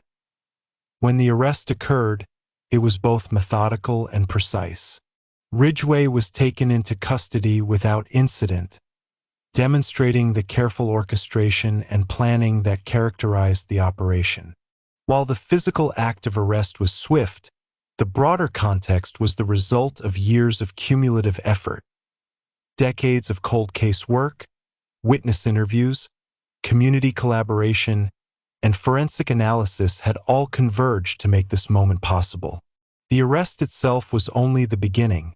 The subsequent investigation and interrogation would provide the critical confessions that would finally illuminate the full extent of Ridgway's crimes. Once in custody, the interrogation process began. Law enforcement understood that Ridgway's personality would influence the success of any questioning. Serial offenders like him often possess an intrinsic need to control the narrative, a tendency that can be leveraged to elicit confessions. Investigators approached the interrogation with patience and strategy, creating an environment in which Ridgway would gradually reveal information about his crimes. The interplay between psychological insight and investigative technique became essential, as officers worked to encourage voluntary disclosure rather than forceful admission. This approach not only increased the likelihood of truthful confessions but also ensured that any statements would be legally admissible. The confessions that followed were staggering in scope. Ridgway, confronted with incontrovertible DNA evidence and the strategic framework of questioning, began to disclose details of murders spanning nearly 2 decades. Each admission was cross-referenced with known crime scenes, victim timelines, and forensic evidence. The confessions confirmed suspicions long held by the task force and revealed the full extent of Ridgway's pattern of behavior, including details of victim selection, abduction methods, and post-mortem manipulation. The scale of his crimes, previously suspected but never fully documented, was finally brought to light in an organized, methodical manner that reflected the precision of both the killer and the investigation that had ultimately ensnared him. One of the most chilling aspects of Ridgway's confession was his level of detail and recollection. He described the step-by-step methods he had employed, the careful selection of victims, and his strategies for avoiding detection. Investigators noted his calm demeanor, his lack of overt remorse, and his focus on logistics, which underscored the methodical nature of his predatory behavior. These insights were invaluable not only for confirming the scope of the crimes but also for understanding the psychological profile of a man who had terrorized a community for decades. The confessions provided clarity, connecting years of fragmented evidence into a coherent narrative that law enforcement could document, analyze, and present for prosecution. The arrest and initial confessions marked a historic moment for both law enforcement and the community. Families of victims, many of whom had waited decades for answers, finally received validation of the horrors they had long suspected. Investigators, having dedicated years of persistent effort to the case, could see the culmination of decades of work realized in tangible results. The combination of forensic science, behavioral analysis, community collaboration, and meticulous investigative strategy had achieved what had once seemed impossible. The apprehension of a predator who had eluded capture for nearly 20 years, and the documentation of his crimes in a manner that would lead to justice. Following his arrest, Gary Ridgway's confessions unfolded in a meticulous, almost clinical manner, reflecting the same methodical approach that had characterized his crimes for nearly 20 years. The Green River Task Force, armed with decades of evidence, careful documentation, and advanced forensic results, worked to corroborate every admission. Each confession provided context for previously unresolved cases, clarifying victim timelines, abduction methods, and disposal locations. Investigators meticulously recorded these details, understanding that the scale of Ridgway's criminal activity required not only accurate documentation but also a careful legal strategy to ensure his statements could withstand scrutiny in court. Ridgway's revelations were staggering. He admitted to the murders of dozens of women, confirming long-held suspicions and providing new insight into cases that had remained unsolved for years. He described how he targeted vulnerable women, runaways, sex workers, and transient teenagers, because their absences would attract minimal attention. The confessions detailed the methods of approach, abduction, and killing, illustrating the calculated and repetitive nature of his crimes. Investigators found that his recollections were chillingly precise, often including specifics of body positioning, locations of clothing, and steps taken to evade detection. These details aligned with evidence recovered over decades, further confirming the reliability of his admissions. The confessions also illuminated Ridgway's psychological patterns. He spoke about his compulsions, revealing a profound need for control over both his victims and the narrative of his crimes. This compulsive need manifested in ritualistic behaviors, such as revisiting bodies, staging scenes, and selecting disposal sites within areas familiar to him. Each detail revealed the duality of a man capable of maintaining a facade of normalcy while committing acts of extreme violence. Behavioral analysts studied these confessions carefully, noting patterns that explained his ability to evade capture for nearly 20 years. The combination of meticulous planning, opportunistic flexibility, and psychological compulsion made him exceptionally difficult to apprehend, yet it was these very traits that ultimately contributed to his downfall. As confessions continued, investigators faced the daunting task of cross-referencing his admissions with existing evidence. Each described murder was checked against victim records, DNA evidence, and location data. This exhaustive process not only validated Ridgway's statements but also enabled authorities to reconstruct a comprehensive timeline of his criminal activity. Families of victims were finally able to receive long-sought answers, and cold cases were brought into focus for closure. The painstaking alignment of confession and evidence demonstrated both the thoroughness of law enforcement and the importance of patient, methodical investigation in building an airtight case. One of the most profound aspects of Ridgway's confessions was his willingness to disclose further killings beyond the previously suspected count. While initially believed to have committed dozens of murders, he admitted to a far larger number, detailing the sequence, timing, and victim selection process with alarming clarity. This revelation underscored the full scale of his predatory behavior and helped law enforcement understand the extensive reach of his crimes. Each new admission reinforced the necessity of careful documentation, precise cross-referencing, and an unwavering commitment to thoroughness in both investigation and prosecution. The process of extracting confessions also revealed Ridgway's reliance on control and manipulation. Investigators observed how he responded to questioning, noting his efforts to steer conversations, maintain composure, and offer selective information.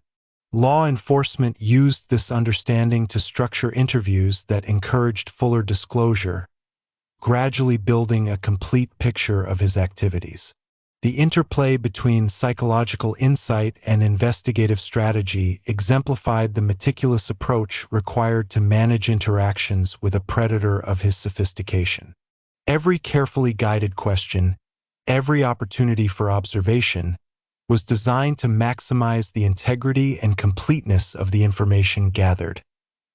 Community impact was immediate and profound. Families who had endured decades of uncertainty finally received acknowledgement of the horrors their loved ones had endured.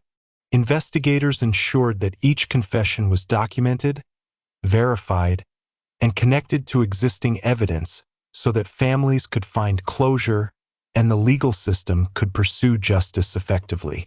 The arrests and subsequent confessions represented not only a breakthrough in criminal investigation but also a moral victory. Decades of persistence, strategy, and compassion had culminated in the apprehension and accountability of a man who had terrorized an entire state. The final phase of this process laid the groundwork for sentencing and prosecution. The confessions, coupled with irrefutable DNA evidence and meticulous investigative records, created a case that was virtually unassailable in court.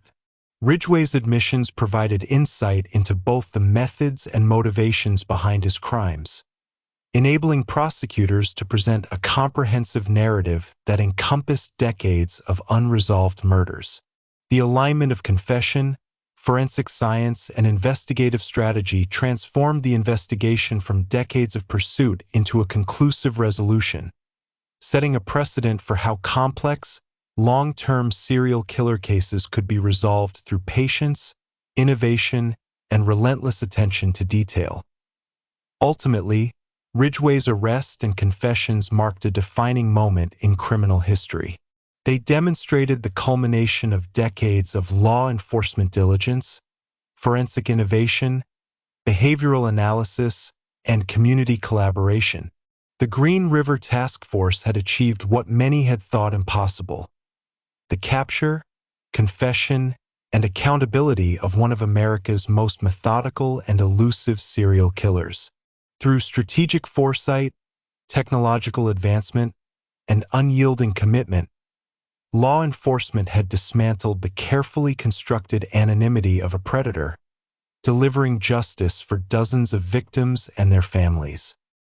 Chapter 13: Trial, Sentencing, and Legacy. The arrest and confessions of Gary Ridgway set the stage for one of the most significant criminal proceedings in modern American history. What had begun as decades of elusive investigation now transitioned into a legal battle, one that would not only determine Ridgway's fate but also solidify a framework for how serial killings could be prosecuted with precision and accountability. The trial represented the intersection of law, forensic science, behavioral insight, and societal demand for justice. It was a process designed to both reveal the horrifying scope of Ridgway's crimes and ensure that each victim's story was acknowledged in a court of law. One of the first challenges faced by prosecutors was the sheer magnitude of the case. Ridgway confessed to a staggering number of murders, detailing the abductions, killings, and disposal methods of dozens of women over nearly 20 years. Each confession required verification through existing evidence, including DNA analysis, victim identification, and crime scene documentation. Forensic experts meticulously cross-referenced biological samples, clothing remnants, and geographic data to confirm the veracity of Ridgway's statements. This process was painstaking, reflecting the complexities involved in translating decades of serial crimes into a coherent legal narrative that could withstand scrutiny in court. Behavioral analysis also played a critical role in the trial. Expert witnesses, including FBI profilers, were called upon to explain Ridgway's psychological patterns, motivations, and the compulsive behaviors that had enabled him to operate undetected for so long. These insights provided the court with a framework to understand not only the how of the crimes but also the why.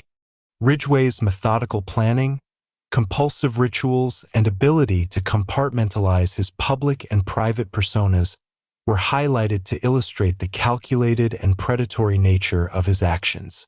By providing a detailed psychological portrait, experts enabled jurors and the public to comprehend the extraordinary discipline and manipulation that underpinned his criminal behavior. The trial also underscored the importance of DNA evidence in securing convictions. Biological samples collected over decades were presented as definitive proof linking Ridgway to his victims. Experts explained the significance of modern forensic techniques, detailing how previously degraded or overlooked samples could now conclusively identify the perpetrator. This aspect of the trial demonstrated the evolution of forensic science and its transformative impact on long unsolved cases. The combination of DNA, behavioral analysis, and corroborated confessions created an overwhelming body of evidence that left little room for doubt regarding Ridgway's culpability. Victims' families played a critical role in the trial, offering testimony that conveyed the human impact of Ridgway's crimes. Each account provided context, emotional depth, and a personal narrative that transformed statistics into real lives lost. Families described the uncertainty, grief, and enduring trauma caused by years of unresolved disappearances.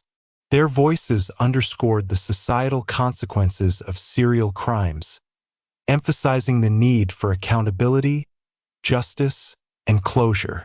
The court proceedings balanced the technical aspects of evidence with these deeply human testimonies, ensuring that each victim's story was recognized and that justice was framed not only legally but morally. As the trial progressed, Ridgway's demeanor was closely observed.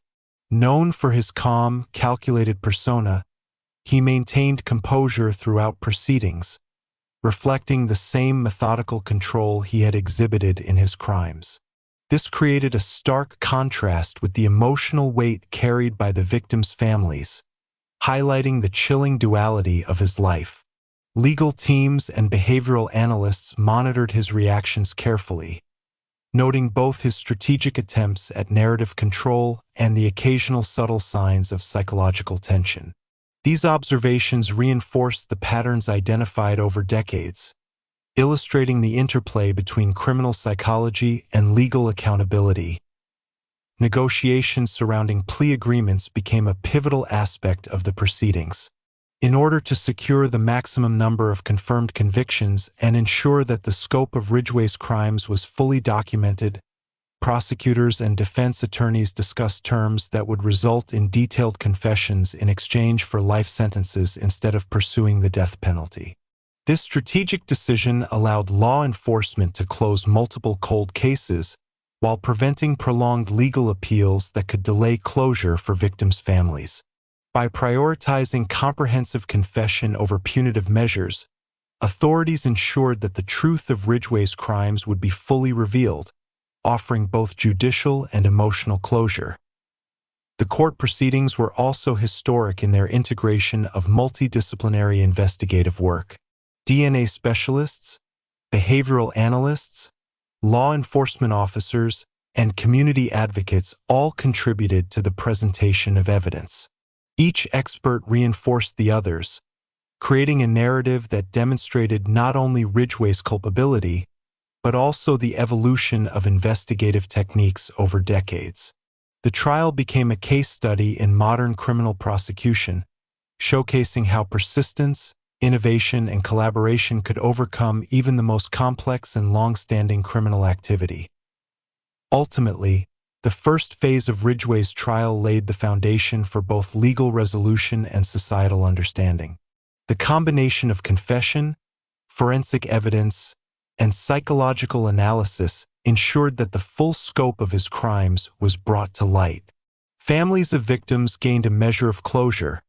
The public gained insight into the meticulous nature of serial predation, and law enforcement demonstrated the transformative power of persistence and innovation in criminal investigation. The proceedings highlighted the importance of patience, strategy, and multidisciplinary collaboration in ensuring justice for decades-long crimes. As Gary Ridgway's trial progressed, the legal process became a careful orchestration of evidence presentation, confession verification, and victim advocacy. Prosecutors meticulously laid out the extensive timeline of murders, corroborating Ridgway's admissions with forensic evidence collected over 2 decades. DNA results, victim identification, and geographic correlations provided an unassailable scientific framework, while witness testimonies humanized the statistics, giving voice to the families who had waited years for justice. The courtroom became a space where decades of investigation converged into a coherent narrative, exposing the full scope of Ridgway's crimes to the public and legal authorities alike. One of the most significant elements of the trial was Ridgway's own confessions.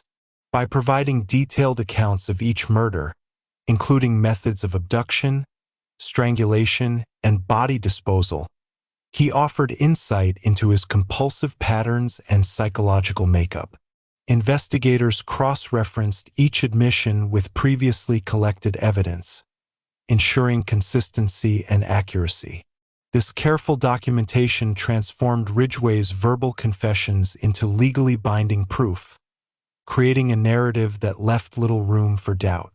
Each story he recounted revealed not only the mechanical execution of his crimes but also the chilling calculation that allowed him to operate undetected for nearly 20 years. The prosecution emphasized Ridgway's methodical manipulation and dual life, painting a portrait of a man who could seamlessly transition between a suburban, seemingly normal existence and a hidden life of predation. Experts described his psychological tendencies: the compulsive need for control, the ritualistic behavior in revisiting crime scenes, and the deliberate targeting of vulnerable women. These insights were crucial in illustrating to the court that Ridgway's actions were not impulsive but carefully calculated over decades. By contextualizing his crimes within behavioral science, the court was able to understand the extraordinary level of planning and psychological complexity behind the killings. Victims' families were given a central role in the trial, allowing them to testify about the emotional and social impact of Ridgway's crimes. Families shared decades of anguish, uncertainty, and grief, conveying the human cost of a serial killer's methodical spree.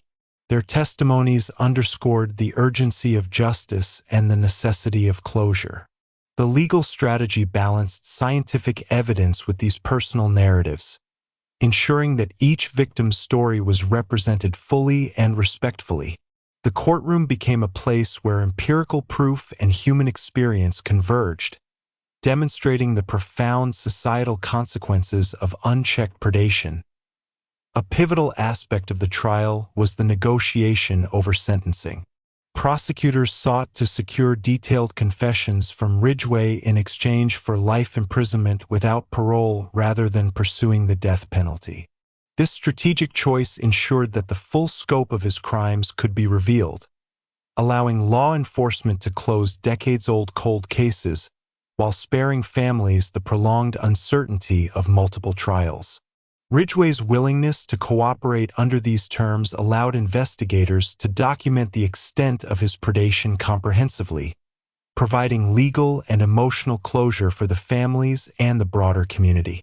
The decision underscored the importance of strategic planning in achieving justice that extended beyond the individual conviction. Throughout the trial, Ridgway maintained a composed and methodical demeanor, reflecting the same careful control he exhibited during his criminal activity. Analysts observed his behavior closely, noting subtle attempts to guide narratives or minimize personal culpability. However, the overwhelming body of evidence, including DNA links, confessions, and corroborating witness testimony, left no room for ambiguity. Ridgway's calm exterior contrasted sharply with the emotional testimonies of the victims' families, emphasizing the chilling duality that had enabled him to evade capture for so long. Behavioral experts highlighted this duality to the court, explaining how serial offenders often present a facade of normalcy while concealing extensive criminal activity.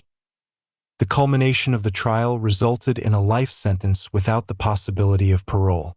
Ridgway's confessions, combined with forensic evidence and legal strategy, ensured a conclusive resolution that addressed both justice and closure. Beyond sentencing, the trial left a lasting legacy for law enforcement, criminal psychology, and public awareness.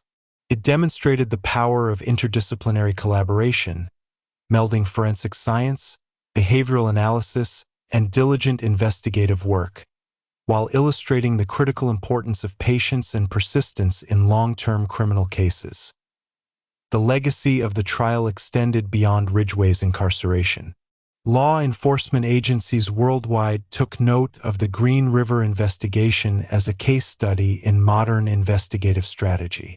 The integration of DNA technology, psychological profiling, geographic analysis, and community engagement became a model for approaching serial crimes, particularly those that span decades and multiple jurisdictions. Investigators had proven that even the most elusive and methodical offenders could ultimately be identified and brought to justice with strategic foresight and relentless dedication. In the broader societal context, the trial and sentencing provided a measure of closure to families and communities that had endured years of uncertainty. While no legal proceeding can undo the harm caused by such crimes, the comprehensive documentation of Ridgway's actions, combined with his incarceration, offered tangible assurance that justice had been served. The Green River Killer case became a defining example of how methodical investigation, scientific advancement, and psychological insight can converge to confront even the most calculated criminal minds. Chapter 14: Life in Prison and Psychological Analysis. The transition from freedom to incarceration marked a profound shift in the life of Gary Ridgway, the Green River Killer. After decades of eluding detection, orchestrating abductions, and meticulously concealing his crimes, Ridgway now faced a reality defined by confinement, observation, and the absence of control. Prison life presented both challenges and opportunities for psychological analysis. For law enforcement, mental health professionals, and criminal psychologists, Ridgway's incarceration offered a unique window into the mind of a serial predator who had successfully concealed his predation for nearly 2 decades. This phase of his life would not only reveal his adaptive behaviors within a highly controlled environment but also provide critical insights into the psychological underpinnings of his compulsive criminal behavior. From the outset, Ridgway adapted to the routines of prison life with remarkable composure. Known for his methodical personality, he approached incarceration with the same calculated demeanor he had employed during his years of criminal activity. He followed prison rules meticulously, participated in assigned labor, and maintained a relatively low profile. This adaptability reflected his lifelong pattern of compartmentalization, the ability to segregate different aspects of his life into distinct, controlled domains. Just as he had maintained the facade of a normal suburban existence while committing horrific crimes, Ridgway now navigated the structured environment of prison, demonstrating a continuing capacity for strategic behavioral management. Psychologists and forensic experts closely monitored Ridgway, aiming to understand both his personality and his response to long-term incarceration. Early observations revealed a man who appeared outwardly compliant but internally driven by the same compulsions that had defined his criminal career. Despite confinement, he exhibited behaviors consistent with obsessive planning, meticulous record-keeping, and a preoccupation with the minutiae of his environment. Analysts noted that these traits, which had once facilitated his ability to evade law enforcement, now manifested in activities such as carefully organizing possessions, maintaining strict personal routines, and controlling interactions with other inmates and staff. The patterns underscored the extent to which his compulsive need for control was intrinsic to his personality.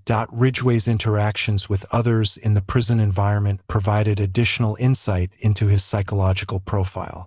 While generally avoiding confrontation, he displayed a keen awareness of social dynamics, carefully managing relationships with both inmates and correctional officers. He exhibited strategic social behaviors, including selective disclosure, controlled displays of emotion, and an acute perception of hierarchy and influence within the prison population. Analysts interpreted these behaviors as extensions of the same manipulative tendencies that had enabled him to lure victims undetected for decades. Even in a setting that severely limited autonomy, Ridgway's capacity for strategic calculation and self-preservation remained evident. Another critical focus of analysis was Ridgway's reflection on his crimes during incarceration. In interviews with psychologists, he provided detailed recollections of his killings, offering insight into his motives, compulsions, and psychological satisfaction derived from control over his victims. Ridgway described a pattern of predation rooted in both opportunity and psychological gratification, emphasizing the compulsive nature of his acts. Experts noted that, even years after his arrest, his narratives lacked overt remorse, instead demonstrating a continued fascination with the methodical aspects of his behavior. This combination of introspection and detachment provided invaluable data for understanding the mindset of a highly organized serial offender. Prison also offered a controlled environment for evaluating how Ridgway's personality traits could manifest without the enabling factors of freedom. Observers noted that his obsessive tendencies, previously channeled into criminal activity, now found expression in meticulous routines, careful observation of others, and strategic compliance with institutional rules. His ability to navigate these constraints without apparent disruption highlighted the interplay between innate personality traits and external environmental controls. Analysts drew parallels between his criminal adaptability and his capacity for adjustment to confinement, reinforcing the understanding that compulsive and strategic behaviors were deeply ingrained. Beyond individual analysis, Ridgway's incarceration provided a broader perspective on the management of high-risk offenders. Correctional staff, mental health professionals, and law enforcement collaborated to balance safety, observation, and psychological monitoring. Strategies implemented in his case emphasized risk assessment, behavioral prediction, and controlled interaction, establishing protocols for the long-term supervision of individuals with similar profiles. Ridgway's case illustrated the importance of integrating psychological insight with practical correctional management, highlighting how knowledge of compulsive patterns, manipulation, and environmental response can inform institutional practices and reduce potential risks to staff and inmates. The early years of Ridgway's prison life also revealed the ongoing consequences of his past actions. While physically secure, he remained under constant observation and scrutiny. His movements, communications, and behaviors were meticulously documented, reflecting the broader societal interest in both accountability and research into criminal psychology. Analysts used these observations to deepen the understanding of serial predation, focusing on the interplay between compulsion, opportunity, and environmental adaptation. Ridgway's case became not only a study in criminal justice but also an ongoing opportunity to examine the cognitive and behavioral architecture of a methodical serial killer. In essence, Ridgway's early prison years demonstrated that his compulsive, manipulative, and highly organized personality traits persisted beyond the context of freedom. For psychologists and criminologists, these years provided a unique lens to examine how a serial predator adapts to a highly structured environment while retaining the core elements of his personality. The intersection of confinement, observation, and psychological analysis offered a rare opportunity to study the mind of a prolific serial killer in a controlled context, contributing to both academic understanding and practical approaches to offender management. As Gary Ridgway settled into life behind bars, the focus on his psychological profile intensified. Researchers, Correctional officers and law enforcement professionals closely observed his behavior, seeking to understand how a serial killer of his caliber could adapt to an environment with strict constraints and constant surveillance. Ridgway's behavior in prison offered insights into the complex interplay between compulsive tendencies, learned strategies for evasion, and the innate aspects of his personality that had facilitated decades of undetected criminal activity. The patterns he exhibited provided a rare opportunity to study a highly organized offender in a setting designed to eliminate the freedoms that had previously enabled his predation. In the structured environment of prison, Ridgway displayed remarkable adaptability. He adhered to routines meticulously, carefully organized his possessions, and approached interactions with a measured, deliberate manner. Analysts noted that these behaviors mirrored the precision he had exhibited in his crimes, where careful planning, meticulous attention to detail, and the compartmentalization of public and private life were central to his ability to evade capture. In essence, Ridgway's compulsion for control had not disappeared. It had simply found a new outlet within the constraints of incarceration. Each action, no matter how mundane, reflected an underlying need to assert dominance over his immediate environment. Interactions with other inmates and correctional staff were equally revealing. Ridgway displayed acute social intelligence, strategically managing relationships to avoid conflict while maintaining a position of subtle authority. He observed behaviors carefully, adjusting his own conduct to match social dynamics and minimize risks.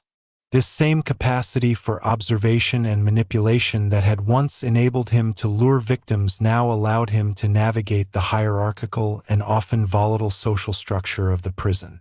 Analysts noted that his ability to anticipate and influence the behavior of others was a key component of both his past criminal success and his present adaptability. Interviews with Ridgway provided deeper insight into his compulsions and psychological motivations. He described the thrill of control, the careful selection of victims, and the methodical nature of his crimes with a detached clarity that both fascinated and horrified investigators. Psychologists observed that his lack of overt remorse or emotional effect was consistent with traits seen in organized serial offenders. The compartmentalization of crime and a focus on procedural gratification over empathy or guilt. These confessions, now filtered through the lens of incarceration, offered unique opportunities to study the persistence of compulsive criminal behavior when the ability to act on impulses had been removed. Ridgway's time in prison also highlighted the relationship between opportunity and compulsion. Analysts recognized that many of his criminal behaviors had been enabled by access, freedom of movement, and environmental knowledge. In confinement, these factors were eliminated, yet his cognitive patterns, the planning, the ritualistic behaviors, the compulsive need for control remained evident. By observing how these tendencies manifested in non-criminal contexts, experts could better understand the intrinsic drivers of his predatory behavior. His meticulous routines, obsession with control, and strategic social interactions became key subjects of study, illustrating the enduring nature of personality traits independent of external circumstances. Correctional staff reported that Ridgway rarely engaged in conflict but maintained a persistent vigilance over his environment. He was observant of power dynamics, staff routines, and the movements of other inmates. This vigilance was consistent with his behavior during the Green River murders, where careful observation, timing, and environmental awareness were critical to his ability to evade law enforcement. In prison, these skills were no longer used for predation, but they persisted as adaptive strategies for maintaining safety and minimizing exposure. Analysts interpreted this as evidence of deeply ingrained cognitive patterns, where a predator's skills can translate into survival mechanisms in controlled environments. The ongoing study of Ridgway's incarceration contributed to broader understanding within the fields of criminal psychology and penology. His adaptation to prison life provided insight into how highly organized offenders respond to restrictions and surveillance. It also emphasized the importance of behavioral monitoring in high-risk populations, offering practical lessons for correctional management.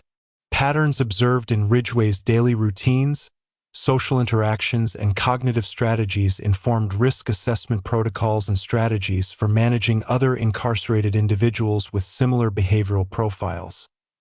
While prison life removed Ridgway's ability to commit physical crimes, it did not eliminate the psychological and compulsive dimensions of his personality. He continued to engage in behaviors that reflected his obsessive need for control, meticulous planning, and strategic manipulation. Observers concluded that these traits, while no longer expressed through violence, remained central to his identity. This recognition underscored a critical lesson in understanding serial offenders. Behavioral patterns are deeply embedded, and environmental constraints can suppress action but not necessarily alter intrinsic personality traits. Ultimately, Ridgway's life in prison became both a containment of danger and a living laboratory for psychological study. The observation of his behavior, his responses to structured environments, and his introspection provided unparalleled insight into the mind of a methodical serial killer. Researchers and law enforcement professionals drew lessons not only about Ridgway himself but also about the management, monitoring, and understanding of complex offenders, offering critical knowledge that could inform future criminal investigations and correctional practices. Chapter 15 Reflections, Societal Impact, and Lessons Learned. The Green River Killer case stands as one of the most notorious and instructive criminal investigations in modern American history. As Gary Ridgway settled into a life behind bars, the focus shifted from his physical apprehension to the broader reflections on societal impact, law enforcement evolution, and the lessons gleaned from decades of investigation. The case is remarkable not only for the sheer scale of his crimes but also for the intricate ways in which investigative persistence, forensic innovation, and psychological insight converged to finally bring him to justice. These reflections provide a lens through which society can examine both the vulnerabilities exploited by a serial predator and the systems developed to address them. One of the most profound societal impacts of the Green River Killer case was the awakening it prompted regarding the vulnerability of marginalized populations. Ridgway specifically targeted women who were runaways, sex workers, or otherwise socially marginalized, understanding that their disappearances would attract less immediate attention. The case illuminated systemic gaps in the protection and visibility of vulnerable individuals. Families of these women often faced skepticism or delayed response from authorities, highlighting the need for societal awareness, robust reporting systems, and community vigilance. The tragedy of Ridgway's victims forced society to confront uncomfortable truths about neglect, bias, and the consequences of invisibility in public safety systems. The investigation itself serves as a model for the evolution of modern law enforcement practices. The Green River Task Force demonstrated the importance of sustained, coordinated effort across decades. Officers employed a combination of traditional detective work, community engagement, and cutting-edge forensic science. DNA technology, which emerged as a central tool in Ridgway's eventual apprehension, exemplified how scientific advancement can transform cold cases into solvable investigations. Behavioral profiling, geographic mapping, and psychological analysis all played complementary roles, underscoring the interdisciplinary approach that has since become standard in serial crime investigations.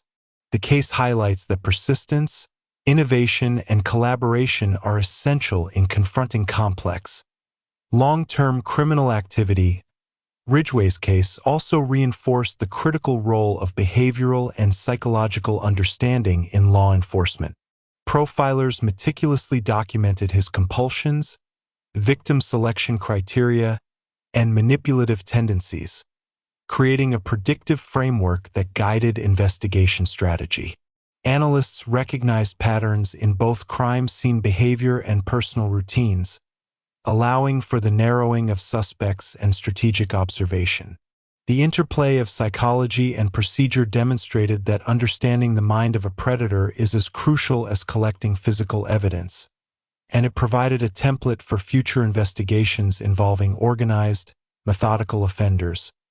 From a societal perspective, the case had a profound emotional impact.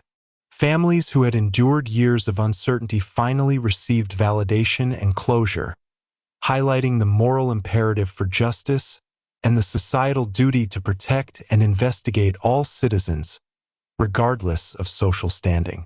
Community engagement was crucial, as citizens' tips, observations, and advocacy played a pivotal role in supporting the investigation.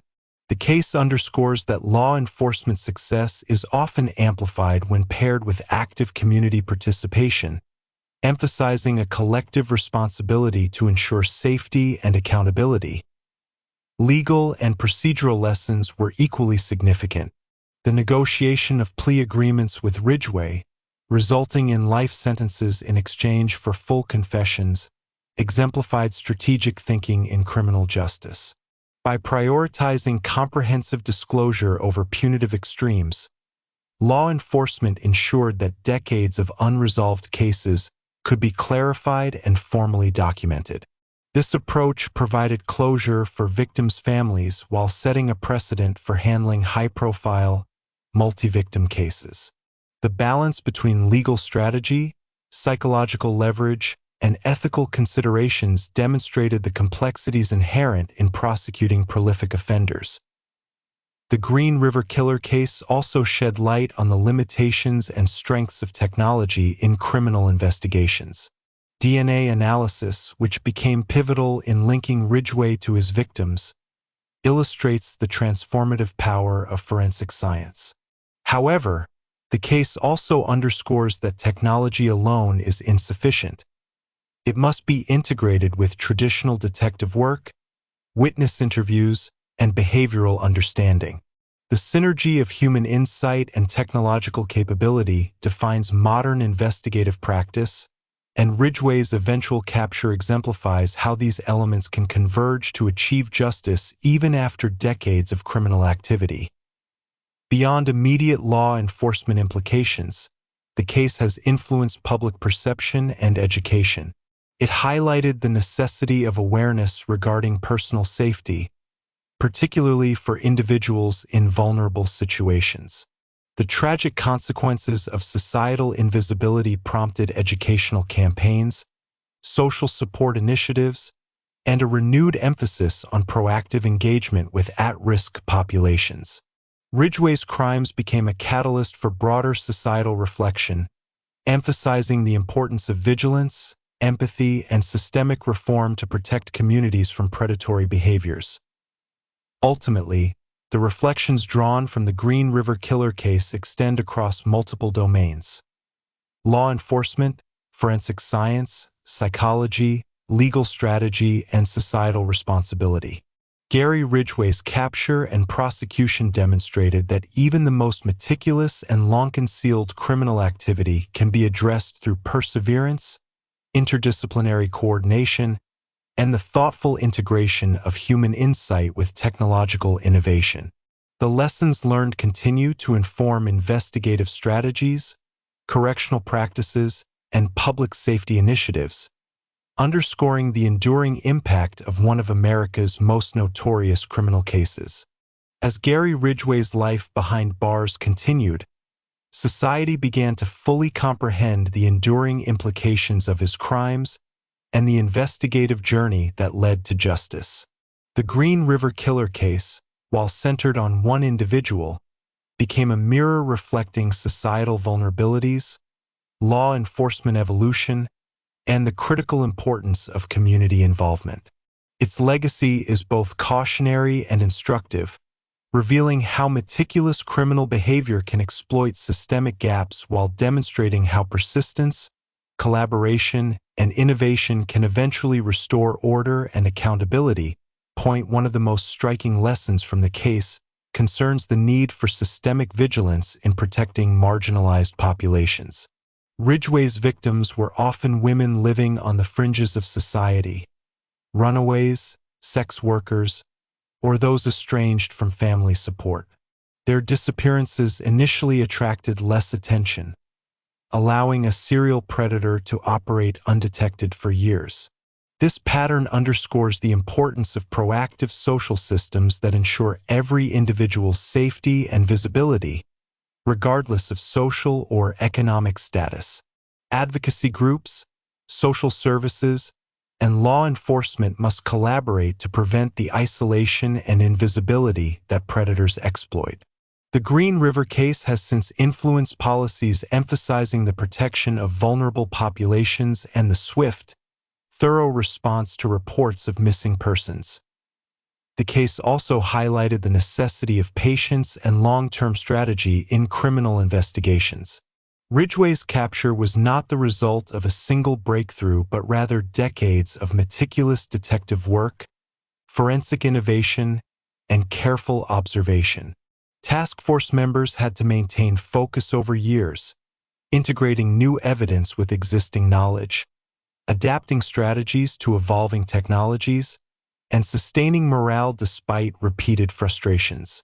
This commitment to persistence illustrates the importance of long-term planning in addressing complex crimes and provides a blueprint for handling future serial offender investigations that span years or even decades.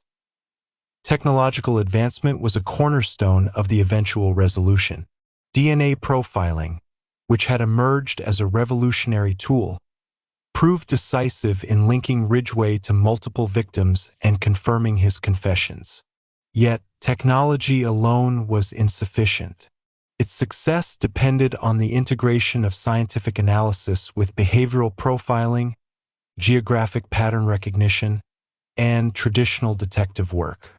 Investigators' ability to synthesize these disparate elements created a cohesive strategy capable of overcoming Ridgway's meticulous evasive tactics.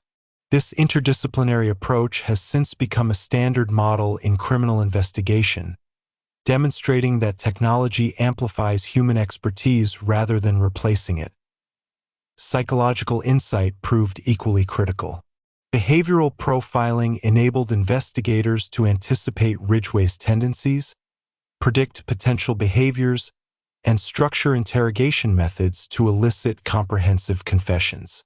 Understanding his compulsions, manipulative tendencies, and ritualistic patterns allowed law enforcement to design strategies that exploited his intrinsic needs for control and narrative dominance. The case emphasized that understanding the human mind, particularly in organized serial offenders, is as essential as any physical evidence in achieving resolution. Behavioral analysis continues to inform both investigative techniques and correctional management practices, drawing lessons directly from Ridgway's psychological profile.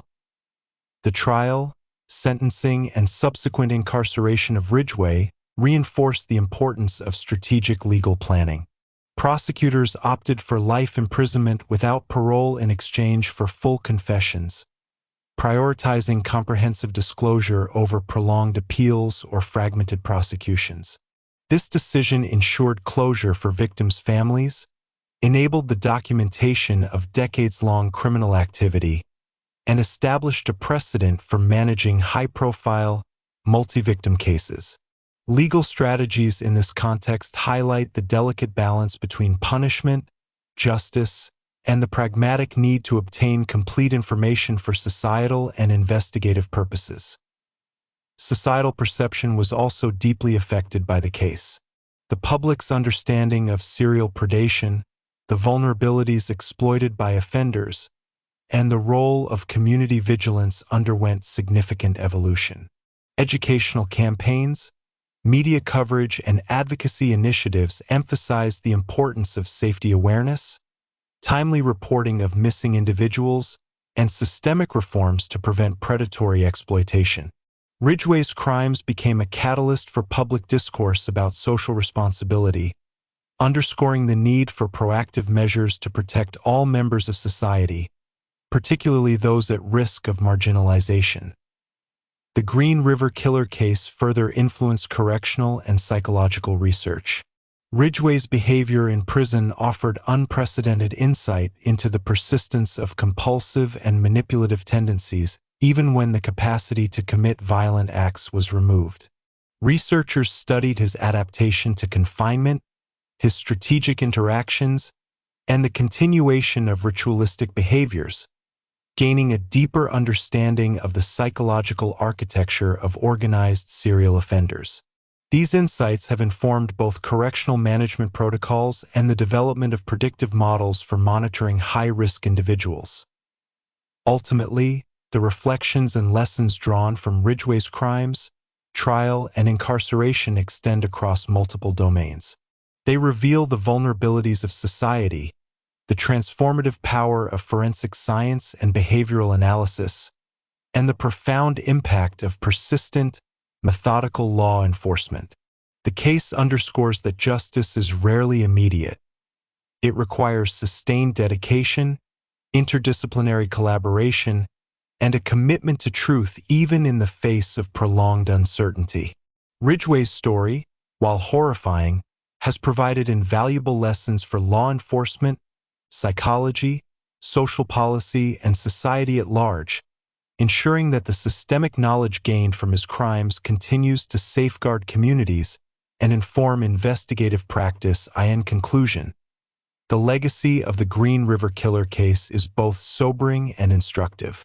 It reminds society of the darkness that can exist when vulnerability meets calculated predation, yet it simultaneously highlights the enduring capability of human ingenuity, persistence, and collaboration to confront and neutralize even the most methodical criminal minds.